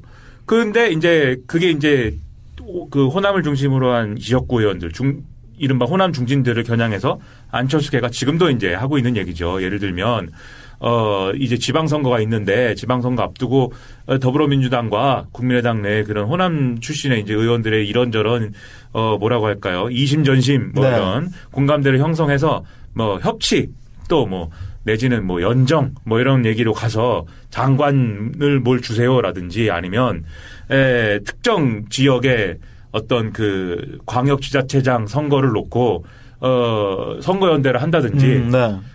전남지사를 한다든지 뭐 그런 거 있지 않습니까? 네네. 예. 전남지사는 사실상 박지원 그 의원이 출마 선언을 사실상 한 거잖아요. 네. 네. 근데 이제 거기 전임이 이낙연 총리인 거 아니에요? 네네. 그래서 그런 걸 잘 해서 얘기를 잘 만들어서 뭐 잘 하면 그러면은 뭐 호남에서 국민의당과 더불어민주당이 붙으면은 지금 국민의당이 무조건 져요. 지금 네, 구도가. 그렇죠. 네. 여론조사를 아무리 뜯어봐도 그렇게 될 수밖에 없어요. 그런데 그게 아니라 이런 식으로 양당의 어떤 이런 분위기를 잘 만들어서 그것이 뭐 개혁연대든지 뭐든지 간에 뭐 적폐청산연대든지 뭐 해가지고 잘 막 그림을 만들면은 광역지자체장을 하나 두 개는 건진단 말이에요. 네. 그렇게 할 수 있으면. 그러면 그걸 위해서 하는 거 아니냐. 안철수 측의 이 주장은 그거죠. 즉 박지원 살려고 하는 얘기 아니냐 이게. 네. 그런 얘기를 막 떠드는 것이고 그런데 이제 이 호남 측의 호남 중진 내지는 뭐 박지원 의원, 정동영 의원, 천정배 의원 측의 주장은 안철수가 우리 과거에 유구한 역사를 갖고 있는 민주정부의 후신들을 배신을 하고 네. 보수 정치로 가서 보수 정치 대통령 해먹으려는 거 아니냐 2022년에. 네네. 예를 들면 지난 대선에서 안철수 대표의 그 여론조사 안철수 대표가 대통령이 됐으면 좋겠다라는 여론조사가 일순간 치솟아 가지고 문재인 대통령이 이겼잖아요. 네. 그때 그걸 가지고 엄청 많은 얘기를 했습니다만 그 여론조사가 사기다부터 시작해갖고 뭐 그게 뭐 RDD 방식이 몇 %, 여러 얘기를 했지만 디스펙스에서 다뤘었죠. 네, 네. 그걸 통해서 안철수 대표가 본 건 뭐냐면 내가 가능성이 있다. 보수 후보로 했어야 되는 거구나. 네, 이게 네. 무슨 뭐 경제는 진보 뭐 안보는 보수 뭐 이런 거 뭐 호남 뭐 김대중 정신 이런 게 아니구나. 네, 보수 네. 후보로 했어야 되는 거구나. 햇볕 정책 뭐 이런 거 계승합니다. 이런 얘기 갖고 다 박살나고 이게 그래서 대통령이 안 된 것이다. 박지원 평양 대사설 뭐 이런 거 가지고 떠들고 다녀갖고 내가 안 된 것이다. 2022년에 다시 재도전하려면 무조건 뭐냐? 보수를 잡아야 된다. 네, 그렇지 않아도 문재인 정권인데 그런 생각을 했기 때문에 지금 우리 민주정부의 후신들을 배신하려고 하는 거 아니냐. 그래서 그걸 가지고 또 안철수의 음모다라고 주장하는 양측이 부딪히고 있는 거예요. 네네네. 그래서 만든 게 호남 출신 의원들이 만든 그 당내 모임에 뭐 아직 만들지는 않았다고 하는데 가칭 평화개혁연대 아닙니까? 네, 네. 이 이름을 보면 뭐 의미심장하잖아요. 평화개혁연대. 원래는 뭐라고 해야 맞는 거예요? 민주평화개혁세력이어야 맞는 거예요. 원래 네. 열린우리당 시절에 다 그렇게 얘기했습니다. 민주평화개혁세력이 크게 뭉쳐야 됩니다라고 하면서 열린우리당을 없애버렸죠. 민주평화개혁세력이에요. 원래 그 용어가. 네. 근데 민주는 빼고 평화개혁연대잖아요. 민주는 왜 더불어민주당이 있으니까. 그러면 그 단어를 보면은 저 같은 사람은 무슨 느낌을 받냐면, 이게 앞에 민주가 붙어야 완성이 될 것 같은데? 그런 단어 구성인데? 네. 민주를 붙여야겠구만. 그런 느낌이 드는데, 하여튼 간에 그런 얘기를 통해서 하고 싶은 것은, 그런 모임의 이름을 놓고 하고 싶은 것은, 안철수는 평화개혁이 아니지 않느냐. 우리 민주정부의 후신 아니지 않느냐, 지금. 그 길로 가겠다는 거 아니냐. 이 얘기인 거죠. 네. 그래서 근데 그 얘기가 양측의 주장이 다 뭐 근거 없는 얘기 아니라고요. 양측 중에 한쪽만 옳은 얘기가 아니라고요. 그렇죠. 다 그 생각이죠, 뭐 둘 다. 그렇기 때문에 안철수 대표로서는 양보할 수 없는 겁니다. 네. 대통령 돼야 되니까. 그리고 호남들도 이대로 지방선거 그 안철수의 바른정당과의 연대연합으로 가가지고 그러면 뭘 해야 되느냐. 그날 비공개 의원총회에서도 나왔어요. 수도권에서 선거연대해야 돼요. 네. 왜냐하면 이 얘기는 결국 바른정당하고 국민의당하고 어떤 통합을 하든지 선거연대를 해갖고 먹히는 지역은 수도권일 것이기 때문에. 네네. 호남에서 뽑아주겠습니까? 영남에서 뽑아주겠습니까? 수도권이에요, 무조건. 수도권에서 선거연대를 어떻게 합니까? 이렇게 해야 돼요. 서울시장 안철수 나가고. 네. 경기도지사는 남경필로 하시고. 네. 그럼 인천시장은 어떻게 합니까? 인천시장은 뭐 국민의당에 나갈 수도 있고 또는 바른정당에 누가 나올 수도 있고. 나갈 사람이 별로 안 보이긴 하네요. 네. 아니면 더 크게 해서 자유한국당에 누가 나오는 거를 수수방관하는 길로 갈 수도 있고. 네. 자유한국당은 누가 나옵니까? 유정복 시장이 또 나옵니다. 그렇겠죠. 친박 유정복 시장이지만 홍준표 대표가 유정복은 나가도 된다고 했습니다. 네. 부산시장 서병수는 나오면 안 된다고 그랬습니다. 그러니까 이게 다 뭐 이게 그런 지금 뭐 일종의 플랜 B나 플랜 C 정도로는 이런 것도 있을 수 있어라는 생각을 가지고 다들 하는 얘기예요, 이게 다. 네네. 그럼 어쨌든 수도권에서 선거연대를 해야 되는데 그러면 그 당은 뭐예요? 국민의당하고 바른정당이 연합한 그 당은 뭐예요? 그럼 지방선거 지나면 그 당은 보수당 되는 거예요. 그렇죠. 네. 그러니까 그게 이제 보수 얘기로 간단 말이죠. 그런 얘기가 이제 꿈틀꿈틀 국민의당에 있는 거고 어쨌든 선거연대 정도는 모색해 본다라는 절충점을 찾아서 이제 결론이 난 것인데 그러면 닥수라는 것은 선거연대까지도 아니고 정책연대로 그냥 멈췄더라고요. 정책연대를 하고 네. 그 정책연대가 선거연대가 될지 안 될지는 그런 건 모르겠고 그렇죠. 네. 통합은 뭐 지금은 얘기하지 말고 이런 얘기인데 네. 어쨌든 안철수 대표는 추진할 거라는 거죠. 근데 손뼉이라는 게 마주쳐야 소리가 나는 거 아니에요. 네. 뭐 국민의당 혼자 하고 싶다고 해서 되는 게 아니잖아요. 바른정당이 또 호응이 있어야죠. 그래서 유승민 대표가 그렇지 않아도 얘기한 게 중도 보수 통합이잖아요. 네. 대표가 되면서 취임 일성이 중도 보수 통합이었습니다. 유승민 대표는 국민의당하고 통합을 하고 싶을까요? 별로 하고 싶지 않을 거예요. 그렇게까지. 네. 근데 얘기할 수밖에 없는 것은 나간다고 하는 사람이 있기 때문이죠. 남경필 그렇죠. 지사 같은 네. 사람은 나가고 싶단 말이에요. 왜냐하면 바른정당 간판 달고 그런 선거연대 이런 것도 없이 경기도지사 또 못합니다. 네. 여론조사 그렇게 안 나와요. 차라리 무소속으로 나가라잖아요. 무소속으로 나가야 차라리 된다잖아요. 그렇죠. 아니면 뭐 새로운 보수 정당 이런 걸 하든지. 근데 이제 남경필 도지사 같은 사람들이 하는 얘기는 뭐 국민의당하고 통합이라는 거 안 될 것 같으니 네. 자유한국당하고 잘 해봐갖고 그렇죠. 네. 해피한 분위기 만들어서 범보수의 어떤 보수 정당을 만드는 게 좋다 이런 얘기를 하는데 자유한국당 통합까지는 안 되더라도 선거연대라도 하자라고 네. 하는 게 지금 네. 그쪽 입장인 것 같고요. 그 유승민 대표는 그거 싫다는 거고 그게 네. 싫다고 하면은 그러면 바른정당 유승민 체제로 독자적으로 하겠다는 거예요. 그거는 남경필이 못 받겠습니다. 네. 라고 하면 무슨 합의점이 그렇죠. 있어야 될 거 아니에요. 그 합의점은 유승민 대표도 그러면은 중도 보수 통합으로 국민의당까지 포함해서 큰 이제 합리적 보수 정당 만들고 자유한국당도 쪼개갖고 자유한국당에서도 뭘 데려오는 이런 네, 그림을 한번 네. 가보자라고 한 것이죠. 네. 근데 국민의당에서 이렇게 뭐가 잘 안 되고 이렇게 흐지부지 하면은 뭐 바른정당의 유승민도 그러면은 이게 참 자유한국당하고도 통합 논의가 안 되고 국민의당하고도 통합 논의가 안 되네요. 그렇게 얘기하겠죠. 네. 그러면 듣고 있던 남경필이 그러시군요. 그럼 저는 나가야겠네요. 뭐 이렇게 무소속으로 나가야 되겠네요. 네, 라고 이렇게 하겠죠. 얘기할 거 아닙니까? 네. 그러면 이게 또 유승민도 그렇게 뭐 잘 기분이 좋은 건 아니잖아요. 그렇죠. 그러니까 네. 국민의당이 뭐 통합 논의가 잘 됐으면 좋겠네요. 이 얘기하는 것이고. 그러면 자유한국당에 있는 김무성의 입장에서 보면은 그럼 그러고 있는데 바른정당에서 빨리 꺼내와야 되지 않겠습니까? 남경필이든 정병국이든 네. 김세현이든 뭐든 간에. 그럼 이렇게 얘기하는 거죠. 데려올 사람은 빨리 데려왔으면 좋겠네요. 그게 무슨 모임이 있어요. 정우택하고 만든. 그렇죠. 예. 바른정당에서 빨리 데려옵시다라는 모임이 있단 말이에요. 바른정당에서 데려오기 위해서 자유한국당과의 통합을 모색하기 위해서 만든 무슨 이상한 이름의 토론 모임이 있는데 그 자리에서 기자들이 물어보니까 바른정당에서 더 데려오나요? 물어보니까 아니 데려올 사람은 데려와야죠. 이랬습니다. 근데 홍준표가 바로 비토를 놨죠. 그렇죠. 홍준표가 무슨 소리냐. 나는 문을 닫았다고 했는데. 네네. 그래서 김무성이 나는 뭐 홍준표랑 입장을 같이 합니다라고 48시간이 되기 전에. 야. 김무성의 또 30시간의 법칙인가요? 30시간의 법칙이 또 네. 이렇게 증명이 되는 그런 일이 있었는데. 아무튼 뭐 근데 홍준표 쪽에서도 뒤에서는 뭐 그런 얘기 나온다는 거예요. 네. 이게 뭐 결국 그렇게 돼서 조건 없이 복당시켜달라고 하면 마지막에는 받아줄 수도 있다 이런 얘기 나온다고 하고 그러니까는 서로 지금 흔들고 서로 무슨 뭐 아주 머리가 팽팽 돌아가는 이런 국면인데 네. 중요한 건 이 얘기의 다 무슨 최종적인 결착점은 결국은 보수 정치의 재구성이 될 거라는 거죠. 그렇죠. 네. 그래서 우리는 국민의당이 이렇게 막 봉합이 되고 하고 뭐 특활비 얘기가 나오고 어쩌고 어절시고 뭐 이게 됐지만 중요한 건 보수 정치가 어떻게 정상화되며 그 정상화된 보수 정치는 국민의당과 바른정당을 대상으로 한 어떤 정계 개편으로 이어질 것이고 그게 2022년에 가면은 무슨 대선 구도가 되느냐 그거를 이제 같이 보고 있는 것이고 그래서 김민하 함량 미달이다라는 거죠. 네, 뭐 이렇게 쭉 김민하 씨가 정리를 해주셨는데 살펴봐야 될 건 결국은 정리를 뭐 합니까? 망상을 떠든 것이죠. 네. 혼자 집에서 예, 유승민과 그 안철수라고 하는 정치인이 과연 그런 어떤 그 지금 자유한국당이 추구하고 있는 상당히 오른쪽으로 가 있고 그리고 심지어 이제 그 국가주의처럼까지 보이는 그런 형태의 이데올로기가 아니라 어떤 새로운 가치 지향을 꺼내서 보수 정치를 재구성할 것이냐. 그리고 그것은 그냥 가치가 아니라 실질적인 선거에서 어떤 위력을 발휘해서 어느 정도까지 이 시민들 주권을 가진 시민들의 어떤 그런 그 지지를 받을 것이냐 이게 결국 핵심이 될 텐데 현재까지만 봐서는 유승민 대표는 본인의 지향점보다는 상당히 지금 내부 지지를 받지 못하고 있는 상황에 빠져 있는 것 같고 안철수 대표 같은 경우는 계속 지금 정치에 입문한 2011년 이후에 정치적 입장이 계속 바뀌어 왔습니다. 심지어 처음에 정치를 입문할 때 본인의 스탠스를 어떻게 잡았냐면 그 민주당과 진보정당 사이로 잡았단 말이죠.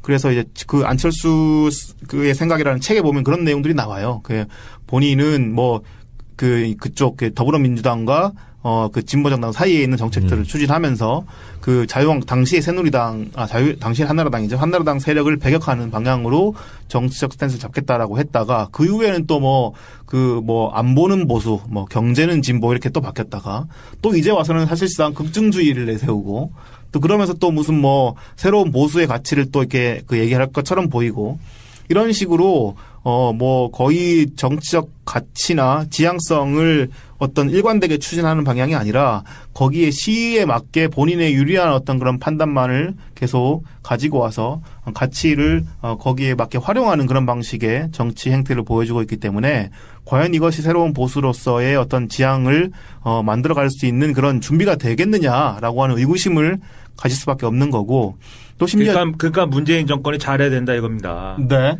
보십시오. 이게 홍종학 장관을 임명을 했잖아요. 네. 임명 강행을 했잖아요.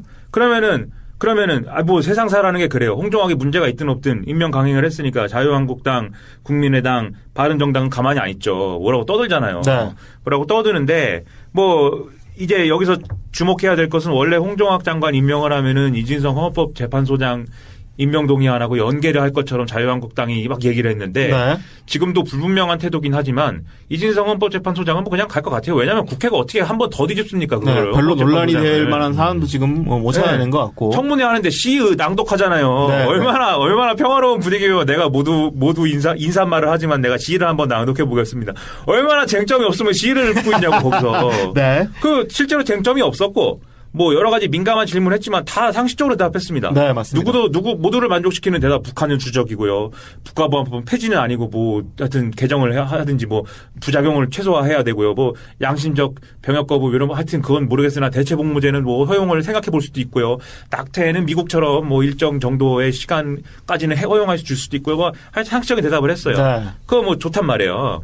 그리고 안철수 대표도 지금 사실 안철수 대표 스탠스대로 하면은 무조건 이제 들이받아야 되는 스탠스인데 네. 부담스러우니까 이거 얘기 안 했단 말이에요. 연계를 안 시킨다고 그랬단 말이에요. 네네. 그리고 그래 임명 동의안 그냥 갑니다. 그리고 어차피 캐스팅 보트는 자유한국당이 다 반대를 해도 국민의당이 할 건데 국민의당 찬성하겠죠. 이런 분위기면 임명 동의안 찬성하겠죠. 또 부결시킬 수 없으니까. 네. 그래서 안철수는 들이받고 싶지만 그러지 못한 상황이 조성이 되는 거예요. 그리고 예산안, 그 다음에 예산안 처리를 해야 되는데 예산안은 고맙게도 국회 선진화법이 있어가지고 2일날 어쨌든 자동 부의됩니다. 국회 네. 예결산 특위에서 뭐 이 딜이 안 나도. 근데 자동 부의된다고 해서 그게 무조건 통과되진 않아요. 본회의에서 또 이걸 망치를 두드려야지 통과가 된단 말이에요. 그럼요. 네. 그러려면 또 누가 캐스팅 보트를 행사하냐? 국민의당이 행사합니다. 그렇죠. 예. 국민의당이 그런데 예산안을 가지고 뭐 뒷다리를 잡아가지고 정부를 어렵게 하고 준 예산을 편성하고 이렇게 갈 것이냐? 안 갈 것이냐? 그건 뭐에 달렸느냐? 예산을 그들의 구미에 맞게 편성해 주느냐에 달렸죠. 네. 그것은 결국 지역구 예산이 뭐가 되는 거냐? 그리고 국회의장이 예산안을 통과시킨다는 핑계로 그들의 요구안을 받아들인 어떤 법안들을 예산 부수법안을 지정을 해서 같이 처리를 해주느냐 뭐 이런 것들 갖고 딜을 또 하면 돼요. 테이블에 네. 이걸 막 올려놔갖고 호남 지역 예산을 증액해주고 이런 걸 막 하면 돼요. 그걸 또 네, 그러면 네. 국민의당이 이제 못 이기는 척 그러시네요 이러고 예산안을 처리하고 자유한국당은 끝까지 아니라고 하겠죠. 예산안 그런 거 우리는 이런 나쁜 예산은 다 삭감해야 됩니다라고 하다가 작년에 전사하겠죠. 그렇죠. 이게 네. 다 윈윈으로 가는 그림 아닙니까? 그럼 계속 이렇게 가면은 이런 더불어민주당으로서는 국민의당하고 같이 친하게 지내면서 국민의당을 쪼개는 방법, 사실상 쪼개는 이런 어떤 그 해법을 모색을 해야 된단 말이에요. 네. 근데 안철수 대표가 어쨌든 지금은 그렇게 죽어주지만 계속 들이받아 가지고 어쨌든 이런 좀 길을 달리 간다고 하면 지금까지 한 얘기의 모든 전제는 안철수 대표가 보수 정치로 가는 그 노선을 탄다 이 얘기 아닙니까? 그렇죠. 그 다른 길을 간다고 하면 결국 국민의당을 더불어민주당이 원하는 대로 사실상의 여대 야소의 국면으로 만드는 어떤 재료로 쓰기는 어려울 거란 말이에요. 네. 이번에 공수처안을 갖다가 논의하고 있는데 말입니다. 검찰이 난리를 치고 뭐 어쩌고 하면서 공수처안이 뭐 이게 고양이 아니니 무슨 뭐 생쥐 아니니 뭐 여러 가지 얘기가 있지만 어쨌든 공수처안도 마음대로 안 되잖아요, 지금. 지금 이제 더불어민주당의 공식 입장은 아닌 것 같은데 박범계 의원 같은 사람이 하는 얘기를 보면은 공수처장을 야당이 2명을 추천하면 그중에 이제 1명을 우리가 국회에서 표결해서 통과시키는 방식으로 그렇게까지는 우리가 양보할 수 있다. 이렇게 얘기하고 있지 않습니까? 네네. 그 얘기가 뭐겠어요? 지금 의석수대로 하면은 야당이 자유한국당, 국민의당, 바른정당, 정의당 순인데 그렇죠. 거기서 공수처장 후보를 2명을 만든다 그러면은 자유한국당 1명, 국민의당 1명 하겠죠. 결국 그렇게 되겠죠. 네. 자유한국당 취향의 어떤 사람, 네. 국민의당 취향의 어떤 사람. 그러면 그거 갖고 국회에서 표결하면 누가 되겠습니까? 국민의당 취향의 사람이 되겠죠. 그렇겠죠. 네. 그렇게 만들어지는 거예요. 제3당의 국민의당의 어떤 스탠스를 갖고 가면 네네. 자연스럽게 더불어민주당이랑 연합정선이 형성이 되는 그림으로 간다고요. 박 전 의원이 계속 얘기하는 게 이 얘기예요. 네네. 근데 그거를 막고 싶대잖아요. 안철수 대표가. 그러니까 들이받을 거란 말이에요. 계속. 그러면 안 되지 않습니까? 그렇죠. 계속 여서야 되지 않습니까? 그러니까 문재인 정권이 잘해서 그렇게 되면 국민 여론을 타는 수밖에 없는 것이고 네네. 그러면 개혁 뭐 열심히 해야 된다. 네, 뭐 그런 국민 얘기. 여론을 타는 건 어쨌든 잘하시는 거긴 한데 지금 일단은 전병헌 정무수석이 청와대에서 그런 부분의 역할들을 그 여의도랑 조율을 할 역할을 맡아줄 그런 자리인데 지금 이렇게 사임을 했기 때문에 지금 네. 참 정무수석이 어렵습니다. 네. 정무수석 후임을 정해야 되는데 그렇죠. 네. 아무도 안 하려고 하잖아요. 원래 이제 그 강기정 전 의원 얘기가 나왔는데 네. 전 그거는 별로 좋은 수준 아니라고 보죠. 왜냐하면 이분은 너무 좀 와일드하셔가지고. 그렇죠. 네. 또 호남 출신이어서 국민의당 네. 의원들하고 어떻게 좀 이렇게 짝짝꿍을 할 수 있는 그런 좀 상황은 있긴 합니다만은 기본적으로 좀 그렇게 막 그 친근한 어떤 그런 그래서 막 네. 좀 뭔가 좀 정치적으로 조율하고 많은 것들을 좀 양보하고 이러면서 좀 설득하고 이런 역할인데 정무수석이 네, 주로 이제 거기에 그렇게 네. 어울리는 분은 또 아닌 것 같다는. 네. 박치기를 하는 사람이지. 네. 박치기 뒤통수로 박치기를 하는 사람이지. 맞기도 하고 말이죠. 네. 그리고 자기가 왜 김성애한테 맞아놓고 네. 옆에 국회 경위를 때립니까? 아무튼 뭐 그리고 뭐 그거 있잖아요. 강조 코드 있고 아무튼 네. 제가 뭐 너무 그러면 안 되니까 아무튼 이분은 이제 광주시장 나간다고 지금 열심히 준비를 하고 있고. 네. 그래가지고 야 그럼 어떡하지? 박수현 대변인을 시켜야 되겠다. 이 얘기도 나왔는데 박수현 대변인 출마하고 싶어 출마합시다 하죠. 나간다는 얘기 있고. 네. 그건 다 선거 나가야 되는데 지금 정무수석을 그렇게 할 수는 없고. 그러면은 지금 뭐 그 원래 정무수석 밑에서 계시던 진성준 전 의원이라든지 비서관인지 행정관 하시는 비서관이겠지. 그런 분들을 이제 올려야 되는데 진성준 비서관도 사실 그렇게 그 사람은 굉장히 좋은 그런 걸 잘할 수 있는 사람이지만 그 좀 뭐랄까요.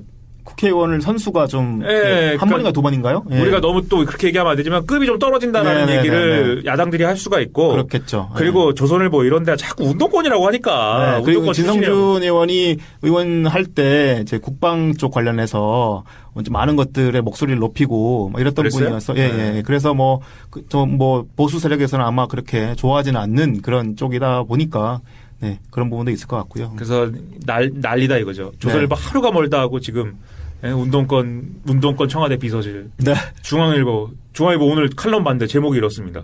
지긋지긋한 주사파 논란 이제는 끝내자. 그래가지고 이 얘기가 주사파 임종석한테 주사파 공세하는 것을 우리 합리적 보수들이 멈추자 이 얘기인가 보다. 읽었는데 그게 아니라 임종석이 밝혀라. 주사파가 아니다라고 고백을 해서 빨리 이것을 끝내자. 왜 고백을 못하냐? 혹시 종북이라서 그런가요? 네, 그렇습니다. 뭡니까 이게 개판 운전. 네, 특활비 얘기로 신문을 이렇게 만듭니다. 네. 특활비 얘기로 시작해서 돌고 돌아 다시 여의도 정치 얘기를 해봤는데요. 이렇게 모든 사람들이 다 연결이 되어 있습니다. 그래서 좀 결국은 이제는 올해 2017년이 한 달 조금 넘게 남아서 연말이 좀 지나가게 되면 이제 내년 1월이 되면 본격적으로 지방선거 구도로 아마 정치권이 재편이 되고 본격적으로 선거운동판이 열릴 텐데. 그때 전까지 11월 달 동안, 남은 11월 달과 12월 달 동안 어떤 정치적 구도의 변화가 있을지가 결국은 이제 핵심이 되게 될 거고요. 거기서 지금까지는 이런 대혼란 상황이기 때문에 결국은 주도권을 잡고 있는 더불어민주당과 청와대의 어떤 정치적 역량 이런 부분들이 상당히 중요해졌다. 이런 얘기들로, 정리를 할 수 있을 것 같습니다.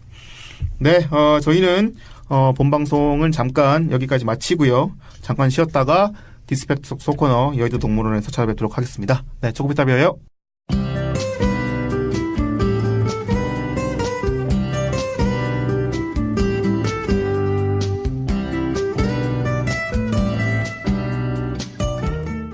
네, 디스펙트 소코너 김민아의 여의도 동물원.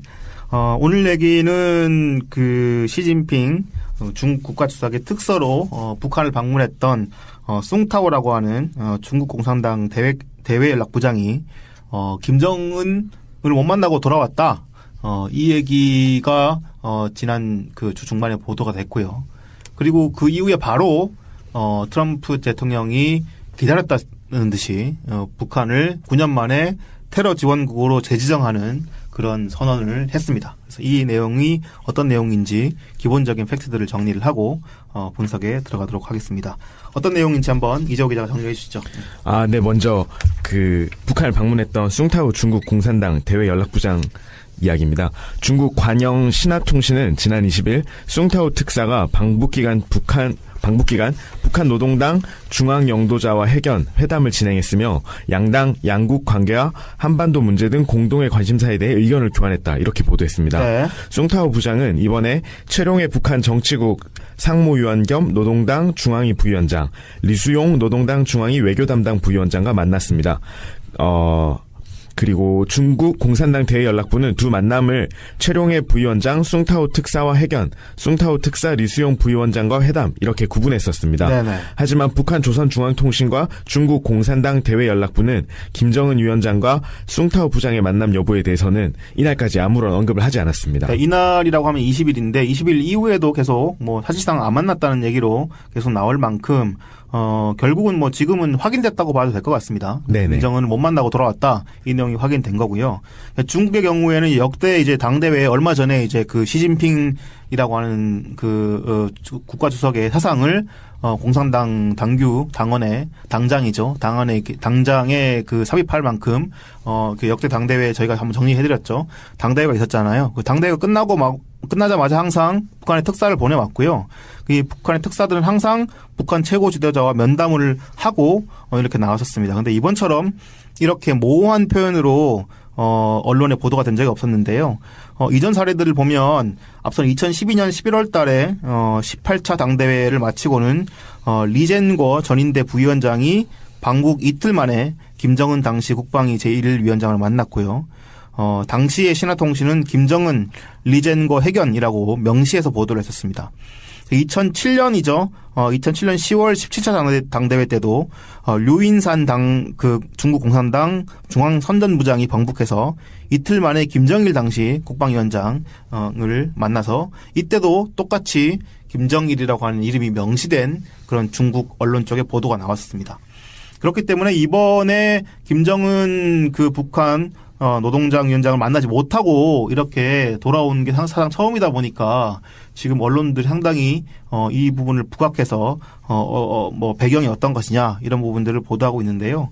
일단 뭐 중국이 북한의 중국이 유엔의 대북 제재에 동참해서 북한을 압박하고 쌍중단이라고 하죠. 뭐 지금 북한도 이거를 싫어하고 트럼프도 이거를 안 받는다 이렇게 얘기를 했던 것 같은데 북한이 핵 미사일 개발을 중단하는 동시에 한국과 미국은 군사훈련을 중단하는 것을 쌍중단이라고 이제 중국에서 얘기를 한 건데 이거를 주장하면서 그 북한의 핵 포기를 정령하는 것에 대해서 이게 사실상 김정은이 분풀이를 하고 있는 거 아니냐 뭐 이런 분석들이 나오고 있습니다. 어떻게 좀 민하 씨가 보시기에는 이런 김정은이 이렇게 안 만나고 보낸 건 어떤 의미가 좀 있다고 보시는 건가요? 일단 뭐 양국의 관계는 상당히 틀어져 있죠. 북한하고 중국은. 네. 중국에 대해서 어쨌든 중국도 그동안은 이제 주계 장막에서 살았는데 우리 또 시진핑 주석하고 오바마 대통령하고 써니랜드에서 회담도 하고 말이에요. G2를 하지 않습니까? G2. 네. 어쨌든 세계를 책임 있게 이끌어가는 또 하나의 나라가 되고 싶다는 생각을 하고 있는 거 아니에요? 근데 그런 나라가 북한 같은 이상한 나라하고 짝짝꿍 해가지고 그러고 싶지 않잖아요. 네. 모양이 그렇잖아요. 그게. 물론 뭐 중국이라고 뭐 그렇게 정상적인 데는 아닌 것 같지만. 네. 그러니까는 사실 좀 거리를 도운 게 사실이고 이 북핵 문제나 이런 것들에 대해서도 국제사회의 요구나 이런 거를 과거보다는 더 많이 이제 수용하려고 하는 모습을 보여줬던 게 사실이에요. 네. 그 과정에서 이제 북한은 중국 못 믿을 놈들이다. 이 떼놈들 안 된다. 이런 얘기를 대놓고 제가 한 얘기가 아닙니다. 떼놈들 안 된다. 북한 사람들이 하는 얘기인데. 네, 네. 그리고 그렇게 얘기하는 상황에서 사실 관계가 많이 틀어져 있죠. 하지만 그럼에도 중국이랑 북한은 지정학적인 이해관계가 있기 때문에 그렇죠. 서로 의지를 안 할 수가 없는 관계입니다. 순망치안이라고 하나요? 네. 네, 뭐 한자를 또 몰라가지고. 네. 제가 뭐 알겠습니까? 아무튼 그런 사이인데 어쨌든 이 숭타오라는 사람이 간 것은 중요한 거예요. 예, 제가 지난번에도 말씀드렸듯이 숭타오가 우리나라에 왔으면 그렇게 중요한 거 아닙니다. 네. 그냥 뭐 놀러 왔든지 뭐 그냥 온 건데 이 사람이 공산당 대외연락부장이기 때문에 공산당이 집권한 국가끼리는 이게 공식 통로예요. 그렇죠. 당대당의 어떤 소통을 할 수 있는 공식 통로가 온 거예요. 그랬으면은 잘 얘기를 하고 잘 그리고 특사로 온 거잖아요. 그렇죠. 그냥 온 게 아니라. 시진핑 주석 대신 왔단 말이에요. 네, 특사라는 거는 결국은 시진핑을 대리해서 왔다. 뭐 이렇게 그렇죠. 볼 수 있는 거죠. 네. 그럼 이제 만나줘야죠. 그리고 최룡해가 이제 김정은 특사로 중국에 간 일이 있는데 네. 그때도 시진핑이 거의 안 만나주다가 마지막에 만나기 싫다는 표정으로 만나줬거든요. 네네. 어쨌든 만나줬지 않습니까? 그러니까 특사를 만나줘야 되는 것인데 안 만나준 거죠. 그 이유는 이제 지금 말씀드렸다시피 양국 관계의 신뢰가 복원이 안 된 측면이 하나가 있고 그럼에도 불구하고 보내줬으면은 지금 중국 큰형님 모시는 입장에서 받아줘야지 그거를. 근데 안 받아줬습니다. 뭐 그런 측면이 하나가 있고 두 번째는 급에 대해서 좀 그렇다는 거죠. 사실 지금 또 말씀드리지만은 공산당 대외연락부장 높은 사람이에요. 네. 높은 사람인데 그 전에 왔던 사람들이 중국의 이제 공산당의 지도부라고 할 수 있는 정치 국원이라든지 네네. 아니면은 뭐 국무원 부총리라든지 이런 급이 높은 사람이 왔기 때문에 사실 특별 대우해 준 거죠 중국이. 그렇죠. 다른 무슨 사회주의권 국가에는 안 보냅니다 그런 사람. 네, 네. 대외연락부장 가는 겁니다. 근데 뭐 어쨌든 그런 사람들이 왔기 때문에 급이 뭐 이렇게 낮은 사람이 와가지고는 근데 그래도 급이 높든 낮든 특사로 왔으면 만나줘야지 그걸 안 만나주고 그 돼지 같은 게 그래서인 것이고 이제 1번 2번 얘기한 거잖아요. 네. 세 번째 중요한데 말씀하신 대로 분풀이다라는 게 아니라 지금 중국을 만나주면 미국하고 얘기가 안 됩니다. 네. 미국의 얘기가 뭐냐면 미국은 우리는 계속 제재 얘기하고 막 항공모함 보내고 우리는 막 니네 한 대 맞을래 이거 할 테니까 가운데 가갖고 우리 배드캅 할 테니까 국캅은 중국에 한번 해보시오. 이게 이제 미국 얘기 아닙니까? 네. 그래서 중국에 가가지고 야 이거 우리 쌍중단 있지 않냐? 미국은 너네 때린다고만 하니 너네가 핵미사일 도발과 개발을 멈춰주면은 우리가 한미군사훈련을 물려볼게. 우리 중간에서 이렇게 합의를 한번 해볼게. 그러니까 니네는 일단 조용히 있어봐. 니네 60 며칠 동안 도발은 안 했잖아. 네. 그걸 가지고 우리가 딜을 한번 해볼게. 이 얘기를 하러 온 거거든요. 네, 60 며칠은 지난 편에 저희가 한번 설명을 드렸죠. 네. 네. 예, 이 얘기를 하면 그러면 그 다음부터 북한은 누구랑 얘기해야 되는 거예요? 중국이랑 얘기해야 되는 거예요. 네. 근데 그렇게 하면 문제 안 풀린다고 생각하거든요. 북한이 제일 싫어하는 구도죠. 네, 북한은 어쨌든 미국이랑 뭔가를 그렇죠. 다이다이 붙어가지고 그렇죠. 하고 돌고 싶어 돌아 네. 미국하고 뭘 하지 않으면 중국이든지 아니면 우리 한국이든지 뭘 하면 이 국제 정세가 바뀜에 따라서 또는 중국이나 한국의 국내 상황이 바뀜에 따라서 다 현실조각 되더라. 네, 네. 미국하고 풀어야 된다. 이게 이제 이분들의 이제 기본 지금 전략 구도인데, 네. 예, 중국을 지금 만나가지고 이 얘기를 하면 안 된다는 거죠. 네. 그래서 중국은 안 만나고 그 쌍중단 이런 건 우린 모르겠고 우리는 절대로 핵 포기 안 한다. 핵 포기를 한다는 식의 얘기를 하려고 하면 이 쌍중단 얘기부터 시작하지 않을 수 없고, 네. 그러면은 뭐 니들 원하는 대로 되니 우리는 미국하고 얘기를 하고 싶으니 우리는 핵 포기 안 하고 ICBM 개발하고 SLBM 쏜다. 이걸 가지고 간다. 이걸 명확히 하기 위해서 안 만났다라는 해석 가능한 거죠. 네, 네. 뭐 거기에 대한 구실로 뭐 등장했겠지만 중국 쪽에서도 원래 같은 경우는 이전에 당대회가 끝나면 보통 바로 북한에 제일 먼저 보내는데 이번에는 베트남이랑 뭐 다른 데부터 보내고 네. 뭐 북한은 세 번째인가 이런 국가로 가는 그런 모양새에 대한 그런 뭐 좀 명분 문제 이런 것도 좀 있었던 것 같고, 근데 그건 아무래도 구실이겠죠. 구실인 네, 거고 뭐. 이제 방금 미나 씨가 말씀하신 그런 어떤 그 속내들이 훨씬 더 정치적인 어떤 그런 의도가 더 적합하게 나온 거 아닌가 이런 생각이 들고요. 그리고 이게 중국한테도 그렇게까지 나쁘지도 않아요. 네. 이제 미국한테 할 말이 생겼잖아요. 미국이 맨날 무슨 뭐 중국은 북한 네, 문제에 대해서 별로 관심이 없다. 네, 너무 이렇게 성의가 없이 하시면은 미온적으로 한다. 너네를 막 환율 조작국으로 지정을 하고 니네 무슨 뭐 우리의 수출하고 이런 거 다 막아버리고 우리는 뭐 한방 너 쓴맛을 한번 보여줘야 되겠네요. 이렇게 하는데 중국은 아예 우리가 이렇게 막 아예 안 받아주는 거 어떡하냐. 네, 대화를 하자고 보냈는데 만나주지도 않는데 어떡하냐. 네, 뭐 어떡하냐 우리가. 말할 구실이 생겼죠. 그렇죠. 뭐 그러니까 뭐 서로 해피하게 이렇게 끝내는 거죠. 뭐. 네. 이런 상황이고 또 이게 그래서 트럼프 미국 대통령이 아주 기다렸다는 듯이 대략 이제 이 숭타오 특사가 귀국한 지 한 9시간 만에 이 북한을 9년 만에 그 테러 지원국으로 재지정하는 그런 성명을 발표합니다. 이 내용은 어떤 건가요? 네. 도널드 트럼프 미국 대통령이 20일, 그러니까 현지 시각 20일 북한을 테러 지원국으로 재지정한다고 발표했습니다. 북한이 영변 핵시설 냉각탑을 폭파하고 핵 검증에 합의해 지난 2008년 10월 테러 지원국에서 해제된 지 9년 만인데요. 네. 북한의 반발 여부와 강도에 따라서 대화 가능성을 탐색하던 한반도 정세가 다시 악화될 수도 있을 것으로 예상됩니다. 네. 네, 트럼프 대통령은 이날 백악관에서 강요 회의를 주재하면서 머리 발언을 통해 북한은 핵 초토화로 전 세계를 위협하는 것에 더해 외국 영토에서의 암살 등을 포함해 국제 테러리즘을 반복적으로 지원하는 행동을 해왔다면서 이렇게 밝혔습니다. 네네. 그는 이번 테러 지원국 재지정에 대해서 오래전에 했어야 했다. 수년 전에 했어야 했다며 이번 재지정에 따라 북한 및 관련 개인 단체에 대한 추가적인 제재와 불이익을 가할 것이라고 말했습니다. 네. 그는 이번 지정은 살인 정권을 고립하려는 우리의 최대의 압박 공세를 지원하기 위한 것이라고 강조하기도 했습니다. 네. 여러분 9년 만이고 지정된 이전 상황이 2008년 10월이니까 이때까지만 해도 오바마 대통령이 11월 달에 당선됐으니까. 네. 그러니까 오바마가 당선된 이후에는 사실상 8년 동안은 테러 지원국으로 제지정되지 않았다. 이렇게 볼 수 있는 거고. 네. 다시 트럼프가 대통령이 되면서 이렇게 바뀐 상황이 된 거고요. 여기에서 이제 아마 트럼프는 이렇게 빨리 재지정해서 뭔가 좀 강력한 자기 자신의 모습을 보여주고 싶었던 것 같고, 거기에 따라서 아까 말씀하신 것처럼 나름 모두가 해피한 구도가 이어지고 있지 않나, 뭐 이런 생각으로도 좀 볼 수 있을 것 같은데요. 일단 테러 지원국에 재지정되는 의미는 무엇일까에 대해서도 간단하게 좀 설명을 해 주시죠. 네. 사실상 북한은 이미 유엔을 비롯한 국제사회, 미국 등의 전방위적 제재를 받아왔기 때문에 네. 테러 지원국 재지정에 따른 추가 제재가 미칠 직접적 타격은 그렇게 크지 않을 것으로 보입니다. 네네. 하지만 테러 지원국으로 재지정되면서 미국과의 외교관계 보완이 매우 어려워지고 국제사회에서도 외교적 운신의 폭이 좁아지는 상징적 효과가 있을 수 있습니다. 네. 현재까지 미국이 지정한 테러 지원국으로는 이란과 수단, 시리아 등 3개국이 있었습니다. 네. 그러니까 이란과 수단, 시리아 여기에 이제 포함이 돼서 북한까지 이제 전체적으로 4개 국가가 됐다 이렇게 볼 수 있는 건데요. 뭐 이란이야 원체 중동 국가의 지배적인 어떤 영향력을 끼치는 거에 대해서 미국이 원체 견제를 하고 있었던 나라이기도 하고요. 뭐 시리아나 수단은 뭐 좀 그 시리아는 여러분들 잘 아시다시피 지금 상황이 지금 만만치 않게 벌어져서 뭐 IS 사태까지 벌어지는 그런 상황이 이어졌으니까 그럴 만한데 북한 같은 경우는 지금 최근까지는 좀 조용하다가 결국은 뭐 지난번 김정남 암살이나 이런 또 뭐 북한 핵 도발 이런 부분들이 다시 영향을 끼쳐서 테러 지정국 재지정으로 됐다 이렇게 의미를 볼 수 있을 것 같은데 트럼프가 이렇게 그 기다렸다는 듯이 나온 의도나 이런 부분들은 좀 어떤 의미가 좀 있을까요?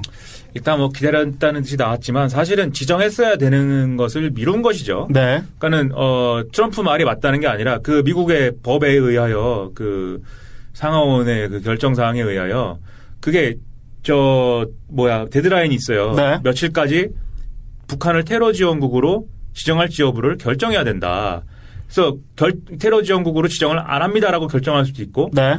지정합니다라고 결정할 수도 있는데, 하여튼 결정해야 된다는 거죠. 그런데 이거를 이제 지난번에 이 동아시아 순방을 트럼프가 마치고 나서 지정할 거라고 봤는데, 네. 어쨌든 중국이 뭐 특사도 보낸다고 하고 하니까 트럼프가 이제 트위터에다 특사 가는 거 뭐 빅 무브라고 썼어요. 네. 그래갖고 이제 일단은 뭐 보자라고 한 것 같아요. 일단은 보자라고 한 거고 이제 성과가 없으니까 그럼 그냥 지정하자 이렇게 하고 지정한 것 같은데 이렇게 테러 지원국으로 지정을 하면 북한이야 뭐 북한 테러 지원국으로 지정을 하든 말든 사실 직접적으로는 뭔 상관입니까? 네, 네. 지금도 뭐 경제 제재나 이런 거 다 작동하고 있는데 그렇죠. 네. 문제는 이제 주변국들이 북한을 계속 왕따시키는 상황이 가속화된다는 거죠. 미국이 테러 지원국하고 놀지 말라고 할 거니까 외교관계나 이런 것들이 계속 고립으로 갈 것이고 네. 지금도 렉스 틸러슨 국무장관 같은 사람은 계속 그 외교적 해법이라는 게 이를테면 아프리카 국가들이나 또는 동남아시아 국가들에 대해서 북한하고의 외교적 단절을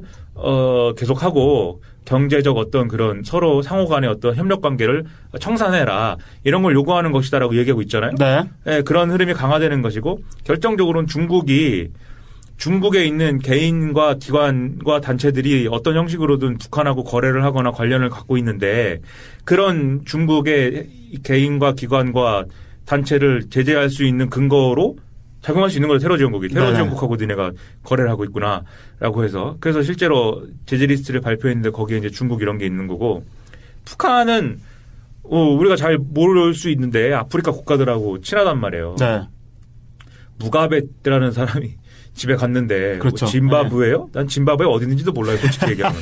네. 어디 있는지 어떻게 알아요? 짐바브웨 어디 있어요 그게? 저도 잘 모릅니다. 그 아프리카 어디 있겠죠 그게. 네. 근데 짐바브웨에 있는 우리가 짐바브웨에 있는 대통령 걱정까지 하고 사는데 그 사람이 어쨌든 독재를 30년을 하다가 네. 집에 갔대요. 와이프한테 물려주려고 하다가 안 돼가지고. 그리고 그 뒤를 이은 사람이 상대적으로 젊은 70대 중반의 무슨 부통령이 있는다고 하는데 네. 그게 웃긴 거 아닙니까? 이 무가베라는 사람이 북한을 너무 좋아해가지고 김일성하고 만난 다음에 김일성한테 야 이렇게 나라를 다스리면 되는구나라고 생각해서 짐바브웨에 나름의 사회주의를 뭘 하고 동상 큰 거 세우고 야 그리고 김정일한테 세습하는 걸 보면서 세습을 하면 되는구나. 네. 야 이게 아이디어가 있네 이러면서 자기 아들한테 세습을 하려고 생각을 하고 뭐 그랬다는 거 아니에요. 네네.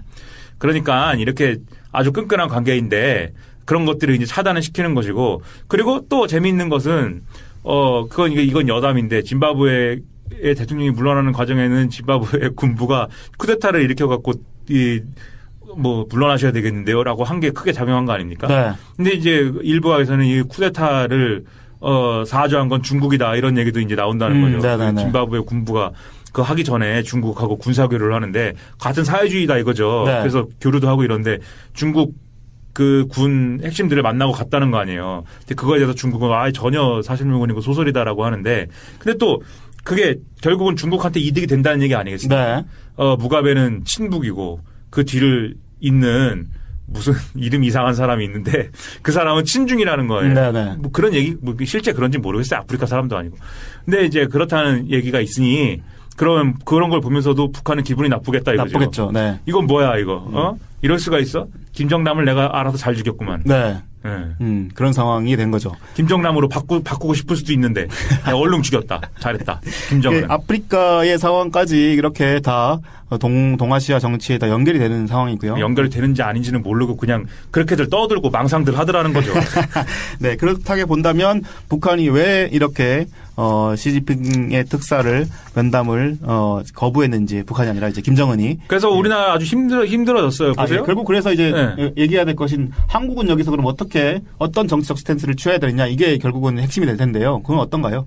이게 중국이 이러고 미국이 이러고, 그리고 미국이 그러면은 중국한테도 일본, 옆에 있던 일본, 야, 북한 큰일 났네 이러면서 대피 훈련 막 하고, 네. 야, 그리고 우리가 저기도 미사일도 자체 개발해야 되겠다. 이런 거 갖고 뭐 얘기하고, 지금 자위대가 그러면은 이게 전수방어를 하려고 있는 건지, 뭐 집단적 자위권을 행사하려고 있는 건지 애매해지고, 그럼 우리는 개헌까지도 가볼까요? 뭐 이렇게 되고 뭐 그런 건데, 네. 주변에 다 이러면은 우리나라에 대해서도 너네는 뭐해? 이렇게 물어본단 말이에요. 네네. 그럼 우리나라도 우리도 뭘 해야 되나? 뭐 이렇게 좀 민망해진단 말이에요. 근데 그럴 때일수록 사실은 대화를 모색할 필요가 있다는 좀 상수적인 얘기를 또 하는데, 네. 예를 들면 그런 모든 이제 주변국들의 어떤 견제 압력, 그리고 그런 이제 군사적 긴장 고조, 그런 게 어디서 문제가 되냐? 그게 결국 어떤 사고로 이어지는 데는 저 남북한의 그 최전선이에요. 네. 예를 들면 영평도 포격으로 될 수도 있는 것이고, 그렇죠. 천안함 폭침으로 될 수도 있는 것이고, 또는 판문점 귀순으로 될 수도 있는 것이고. 네. 이거 보세요. 지금 다른 얘기지만 판문점에서 북한 병사 귀순하지 않았습니까? 그리고 귀순하는 과정에 북한군들이 정전협정을 위반하고. 네, 잠깐 넘어오는 모습이 네. 유엔사 가 공개한 CCTV 영상에 네. 나왔죠. 네. 자기들도 엄청 생각했을 거예요. 이거 네, 근데 넘어가면. 되게 네. 우스웠던 게 그 네. 병사가 넘어오고 되게 당황하더라고요. 당황해서 이거 큰일 났다 싶어서 다시 금방 돌아가는 모습을 네. 봤는데, 네. 그러니까 약간 좀 고의성은 아니었지 않았느냐. 그렇죠. 근데 네. 그 의식은 계속 한다는 거죠. 네, 이거 그렇죠. 넘어가면 망하기 때문에. 그렇죠. 네. 지금 우리가 조심해야 돼. 그리고 네. 총을 또 남쪽으로 쏘는 것도 이것도 문제 될 수 있어. 네. 그럴 때 그것보다도 일단 쟤를 넘어가는 애를 어떻게 죽이는 것이, 쟤를 못 죽이면 우리가 죽는다. 네. 그래서 빨리 이걸 해야 되는데 근데 뭐 이러면서 넘었다. 이거 어떡하냐. 일단 와봐. 이렇게 해갖고 돌아가고 뭐 이런 거 아니에요? 이게? 네, 그 영상 보면 여러분들 그 당황하는 모습이 네. 너무나 적나라하게 드러나 있습니다. 네, 그런 내적 갈등이 있는 건데 그랬단 말이에요. 정전협정 어쨌든 위반했단 말이에요. 네. 그럼 그에 상응하는 무슨 조치가 있어야 될 거 아니에요? 그렇죠. 네. 조치를 뭘 취하느냐? 취할 게 없어요. 왜냐하면 그 전에 이제 90년대 초반 이런 데에는 그런 게 위반이 되면 그럼 정전 협정을 위반한 것에 대해서 무슨 위원회로 수집을 해가지고 다 불러가지고 미주알 고주알 거기서 이걸 하면 안 되고, 그럼 유감의 뜻을 밝히고, 그러면은 그거에 대한 조치로 뭘 하고 지휘관 문책을 하고 뭐 이런 거를 서로 막 얘기를 해야 되는데 네. 그런 것은 없어요. 이제 그런 논의할 대화가 없어요. 그건 없고, 그러면은 북한에 한 라인으로 전화를 해갖고 너네 왜 그랬어? 사과해. 이렇게 해야 되는데 그 한 라인도 없어요. 개성공단 폐쇄해가지고 네. 우리는 그럼 너네하고 얘기 안 하고 한 라인 없애버렸어요. 그것도 없어요. 그럼 유엔사가 그러면 뭐 할 수 있느냐? 그것도 없어요. 네. 아무것도 없어요. 그 정전협정 위반을 했다는데, 심지어 북한은 지금까지 뭐라고 얘기해왔냐면 우리는 정전협정을 무효화했다. 네. 백지화를 선언했다. 우리는 정전협정 같은 거 없다고 생각한다. 물론 그것은 이제 위에서 하는 얘기고 현지에서 신경 쓰고 있다는 게 이제 드러난 거지만. 그럼요. 이번에 네. 드러난 거죠. 영상으로. 네. 하지만 말은 그렇단 말이야. 말은 네. 우리는 그런 거 신경 안 쓴다. 그래서 너네는 정전협정 위반을 했다니까? 이 얘기가 안 먹힌단 말이에요. 네. 아니 우리는 그 정전협정을 이미 백지화했어. 우리는 몰라. 왜 안 지키기로 했어 원래. 그러니까는 얘기가 안 된단 말이에요. 그러니까 대화 채널이 있어야 지금 거의 유일하게 할 수 있는 일은 확성기 갖고 가서 그 네. 거기다 대고 야 사과해. 그럼 북한이 쟤왜 뭐 막 떠드는데 뭐라고 하는 거 사과라는 것 같은데 뭐 사과를 그렇구나 이러고 자꾸 야 사과해! 이렇게 계속 떠들면은 이제 북한이 와가지고 왜 그러시는데요? 뭐 때문에 그러시는데요? 정전협정 위반을 하셨으니까 사과를 하시라고요. 그 북한이 됐습니다. 이러고 이제 다시 올라가고 뭐 네, 네. 이런 거 의외는 없다고요. 네. 아니면 뭐 어떻게 할 거예요? 걸그룹 노래를 틀어줄 거예요? 야, 너네는 정전협정 위반했으니까 우리는 너희한테 소녀시대를 틀어주겠다. 이러면서 뭐 할 거예요? 여하튼 그래서 여기서 한국은 어떻게 해야 될까요? 그래서 대화를 이제 복원하는 것이 필요한데. 네. 대화 보고는 지금 근데 북한이 계속 거부하고 있잖아요. 그래서 네. 근데 또 우리 좋은 구실이 내년에 평창 올림픽이고 뭐 이런 얘기 아닙니까? 네. 그걸 원래 계기로 하려고 그랬는데 이렇게 돼갖고 그것도 어렵게 됐는데. 테러 지원 지적 때문에 그것도 좀 네. 만만치 않은 상황이 돼버렸죠. 근데 어쨌든 술을 좀 파격적인 술을 만들어 맨날 하는 얘기지만 사실 그리고 이런 얘기를 하는 게 이제는 민망하기도 한데 네. 뭐 안 되는 거 어떡합니까? 안 되는 거 어쩔 수 없지만 그래도 또 얘기해야죠. 어떻게 해요? 파격적인 해야죠. 술을 내서 이제 중국도 못하고 미국도 못하니까 그럼 우리가 한번 해보겠습니다. 네. 대화를 한번. 한국이 주도하는 네, 북한 우리 상대 정치. 네, 뭐 잘 되리라 기대할 수 없지만 시도를 한번 해보겠습니다. 이렇게 해가지고 한번 나서 보고 그런 게 있어야 되고 그런 게 있으면은 이제 국내에서도 국내 여론도 그러한 대의를 감안해서 이제 그래 한번 시도해 봐라 이런 게 있어야 되는데 무조건 기다렸다는 듯이 역시 종북이군요. 그렇죠. 네. 문재인 대통령의 눈과 귀를 우리 주사파 임종석이 막고 있군요. 이렇게 쓰고 오늘 조중동 사설이 다 김종대는 종북이에요. 네. 동아일보는 아니었나? 아무튼 김종대는 종북. 김종대가 종북. 아이고 논란이 있을 수 있는데 바로 김종대는 종북이다 나옵니다. 이 되겠어요 이게? 물론 제가 저더러 무슨 또 정의당이냐고 하실 수 있는데 전혀 아니고요. 네. 김종대 의원은 오히려 김대중 대통령 할 때 그 인수위에 있었고 노무현 대통령 할 때 또 인수위에도 있었고 네. 노무현 정부 때 청와대에 있었고 그렇죠. 전혀 이 무슨 운동권 이런 사람들하고 별 관계 없는 사람입니다. 네. 그래서 종북이라고 하면 안 되고요. 다른 얘기로 욕을 하면 모를까? 왜 종북이라고 합니까? 네. 그리고 뭐 그 내용의 그 뭐 인격 테러 이런 부분들 약간 발언이 좀 과격한 부분이 있었지만 충분히 할 수 있는 얘기를 또 한 거여서 이국정 교수에 대해서 물론 그렇죠. 이제 이국정 교수는 좀 열심히 여러 가지 좋은 일들을 하고 계시는 분이고 또 나름의 어떤 그런 그 사명감을 가지고 일하는 분이지만 그 부분에 대해서 뭐 문제가 있으면 비판할 수 있는 거고 그 비판이 그 부분에 대한 개인에 대한 비판은 아니잖아요. 그런 어떤 시스템에 대한 비판이니까. 사실 그 사태만 얘기해도 1시간 얘기할 것 같은데. 그럼요. 네. 그러니까 언론이 잘못한 거예요. 내가 볼 때는. 네네. 왜냐하면 뭐 이국정 교수가 그 얘기할 때 예를 들면 초미의 관심사는 북한군 병사가 죽느냐 사느냐의 문제가. 네. 죽었느냐 사느냐의 문제가 왜냐하면 엄청난 일이 될 수 있으니까 북한군 병사 죽어봐요. 네. 시신을 돌려달라고 할 거란 말이에요. 북한이. 귀순 의사가 있었는지 없었는지 확인 안 되지 않았느냐. 그렇죠. 네. 이게 뭐 얘기가 이상해져요. 그러면. 그러니까 살려는 게 좋고. 네. 살려서 이 사람이 귀순 의사가 명확하다라는 걸 확인하는 게 좋고. 네. 그럼 살았느냐 죽었느냐가 중요한데 살았느냐 죽었느냐가 잘 판단이 되려면 수술이 잘 됐느냐 잘 되지 않았느냐가 판명이 돼야 되고. 그렇죠. 수술이 잘 됐느냐 안 됐느냐는 그 안에 무슨 뭐 어떤 추가 감염의 여부, 분변이라든지 또 기생충이라든지 이런 얘기를 이제 할 수 있단 말이에요. 네. 할 수 있는데 다만 여기서 충돌하는 것은 그 얘기를 어떤 방식으로 할 것이냐. 그래서 의료인의 어떤 윤리 이런 것에 이제 저해가 되지 않는 방식으로 했으면 좋았겠죠. 네. 근데 어쨌든 그 부분은 뭐 그렇게 안 된 것 같습니다. 결론적으로는. 그렇죠. 네. 근데 그럴 수 있는 거잖아요. 네. 살다 보면 우리가 뭐 다 원칙 다 지키고 살지 못하니까 원칙을 못 지켰으면 그러면 그거 못 지킨 데는 이런 이유가 있고 네. 원칙이 훼손됐네요. 다음부터는 그럼 뭐 좀 더 보완해서 잘할 수 있는 방법 찾아봅시다. 서로 이렇게 얘기하고 끝내면 되는 거예요. 네. 그리고 이국정 교수 계속 하는 얘기는 그런 문제들에 대해서 그날 발언도 그래요. 어제 기자회견 얘기도 이 김종대 나쁜 사람이다라는 얘기가 아니라 네. 뭐 그런 불편함도 있었습니다만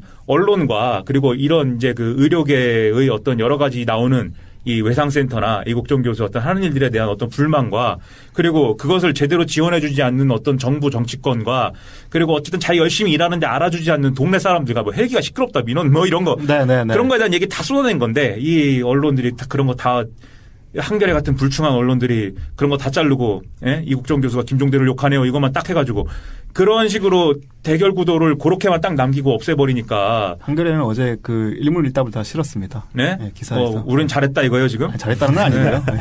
그 아무튼 그래서 그 어제 누리꾼들이 계속 그 문제 제기를 하고 있는 것은 이국정 교수가 브리핑을 한 내용을 왜 전체 좀 맥락을 다 설명하지 않느냐 뭐 이런 그렇죠. 목소리가 있길래 그래서 이제 그 사이트에다가 일문일답을 다 이렇게 올려놓고 한번 보시라 이렇게 올린 거죠. 네. 그래서 어쨌든 간에 서로 이제 잘 얘기하면 될 것을 그러니까 이국정 교수도 엄청나게 지금 그 뭐랄까 예민해져 있는 거죠. 그 이해가 가죠. 왜냐하면 이런 중대한 일을 첫 번째 중대한 사안이죠. 중대한 일을 맡고 있고 두 번째 그동안 힘들었단 말이에요. 진짜 뭐 말이 많고 막 원래 이제 자기 일 열심히 하는 사람들이 좀 그렇죠. 주변에 이제 얘기 나오고 이런 것들에 대해서 굉장히 이제 어렵고 상처받고 그러면 이제 그건 뭐 이국정 교수 개인의 어떤 마음의 문제 이런 것이 아니라 그 외상센터 이런 것들을 잘 지원을 하고 그다음에 왜 군에서 문제가 나면 무조건 아주대병원으로 가야 됩니까? 군 병원이나 이런 데에 대한 시설이나 이런 것들을 제대로 이제 지원을 하고 그다음에 이제 군 병원으로 가면 의사들의 무슨 무덤처럼 지금 돼 있으니까 그런 인식도 개선하기 위한 무슨 제도적 지원을 하고 그런 것들을 같이 쭉 해서 이제 그런 제도적 또 구조적 해결책을 모색하면 되는데 지금 이제 뭐 비판 나오면 우리 사회의 또 이런 풍토는 무조건 야 이국정 죽이자는 거냐 뭐 이렇게 얘기가 나오니까 그러게요. 그렇게 할 필요는 없다는 거죠. 얘기를 잘 생산적으로 만들어 나가는 게 중요하지. 이게 개인 대 개인의 갈등으로만 소비되지는 않았으면 좋겠고요. 근데 우리는 늘 그렇게 합니다. 왜 그렇게 하느냐? 그것은 서점에 가가지고 15,000원을 내고 맹서사를 사갖고 읽으시면은 그게 인터넷에서 왜 그렇게 되는지 써 있고요. 이런 언제나 이렇게 다 그 얘기를 다 이 책에 썼는데 아무도 이 책을 안 읽는 것까지는 제가 뭐라고 안 하겠습니다. 근데 아무도 읽고 나서도 이렇게 참 그렇네요. 이렇게 하고 읽은 이재용 기자님도 뭐 그렇네요. 이렇게 그냥 하시죠. 좀 훌륭한 책이다 이런 말 한마디도 한 적이 제가 없고. 왜 훌륭한 책이라고 얘기를 안 했습니까? 몇 번을 얘기했는데. 훌륭한 책이라고 한 적이 없어요. 끝까지 읽었다라고 했지. 그러면 이재용이 끝까지 읽는 책은 다 훌륭한 책뿐이다. 이렇게 얘기하는 건가요? 난 훌륭하지 않으면 끝까지 읽지 않는다. 몇 년 이런 사이에 것입니다. 끝까지 읽은 유일한 책입니다. 됐습니까? 나는 기자들하고 대화하기가 이렇게 힘들어요. 네, 이렇게까지 이야기를 정리해봤습니다. 북한군 기순병사 사건은 여러분 한겨레 페이스북이나 이런 데도 영상이 올라와 있는데 한번 보시고요. 그걸 잔혹한 어떤 상황으로 소비하고 이런 문제가 아니라 상당히 그 부분에도 정치적 의미로 읽을 수 있는 것들이 많습니다. 그래서 그런 부분까지 읽으셔가지고 한번 보시고, 이국정 교수와 김종대 의원의 논란 같은 경우도 두 분 나름의 어떤 흥결이나 좀 거치는 점이 있었지만은 그 진짜로 서로 간에 얘기하려고 하는 그런, 진짜 얘기하려고 하는 반응이 아니었다는 부분들이 두 분도 이렇게 얘기하고 있으니까 그 부분보다는 좀 구조적인 문제를 좀 살펴보셔서 이야기를 진행했으면 좋겠습니다. 네, 저희는 오늘 방송 여기까지인데요. 하나 공지 드릴 거는 지난번 저희 시즌 3 72회 방송이 10만 명 이상이 들으셨더라고요. 그러니까 저희가 그래요? 네네네. 왜 이런 함량미자 팟캐스트를 들어주셔가지고 영광이고. 예, 저희로서는 참 고무적인 일이고요. 이전에 보통 최근에 방송들 한 20개를 제가 봤는데 대략적으로 7만에서 8만 그 사이에서 들어주시는데 이번엔 10만 이상 들으셔가지고 너무 감사하다는 말씀 드리고요. 저희 좀 더 함량 메달에서 벗어나서 좀 함량 과다인 방송을 만들어 좀 하세요 좀. 노력을 하도록 하겠습니다. 네, 감사하다는 말씀 드리고요. 많은 분들께도 제 책임은 하나도 없고 다 이재훈 팀장님 책임입니다. 네, 저의 책임입니다. 네, 많은 분들에게 좀 알려주시면 더 감사하다는 말씀도 추가로 드리겠습니다. 네, 오늘 저희 방송 여기까지고요. 저희는 다음 주 금요일 날 또 다른 이슈, 좀 더 재미있는 이슈를 가지고 찾아뵙도록 하겠습니다. 네, 끝까지 들어주셔서 고맙습니다.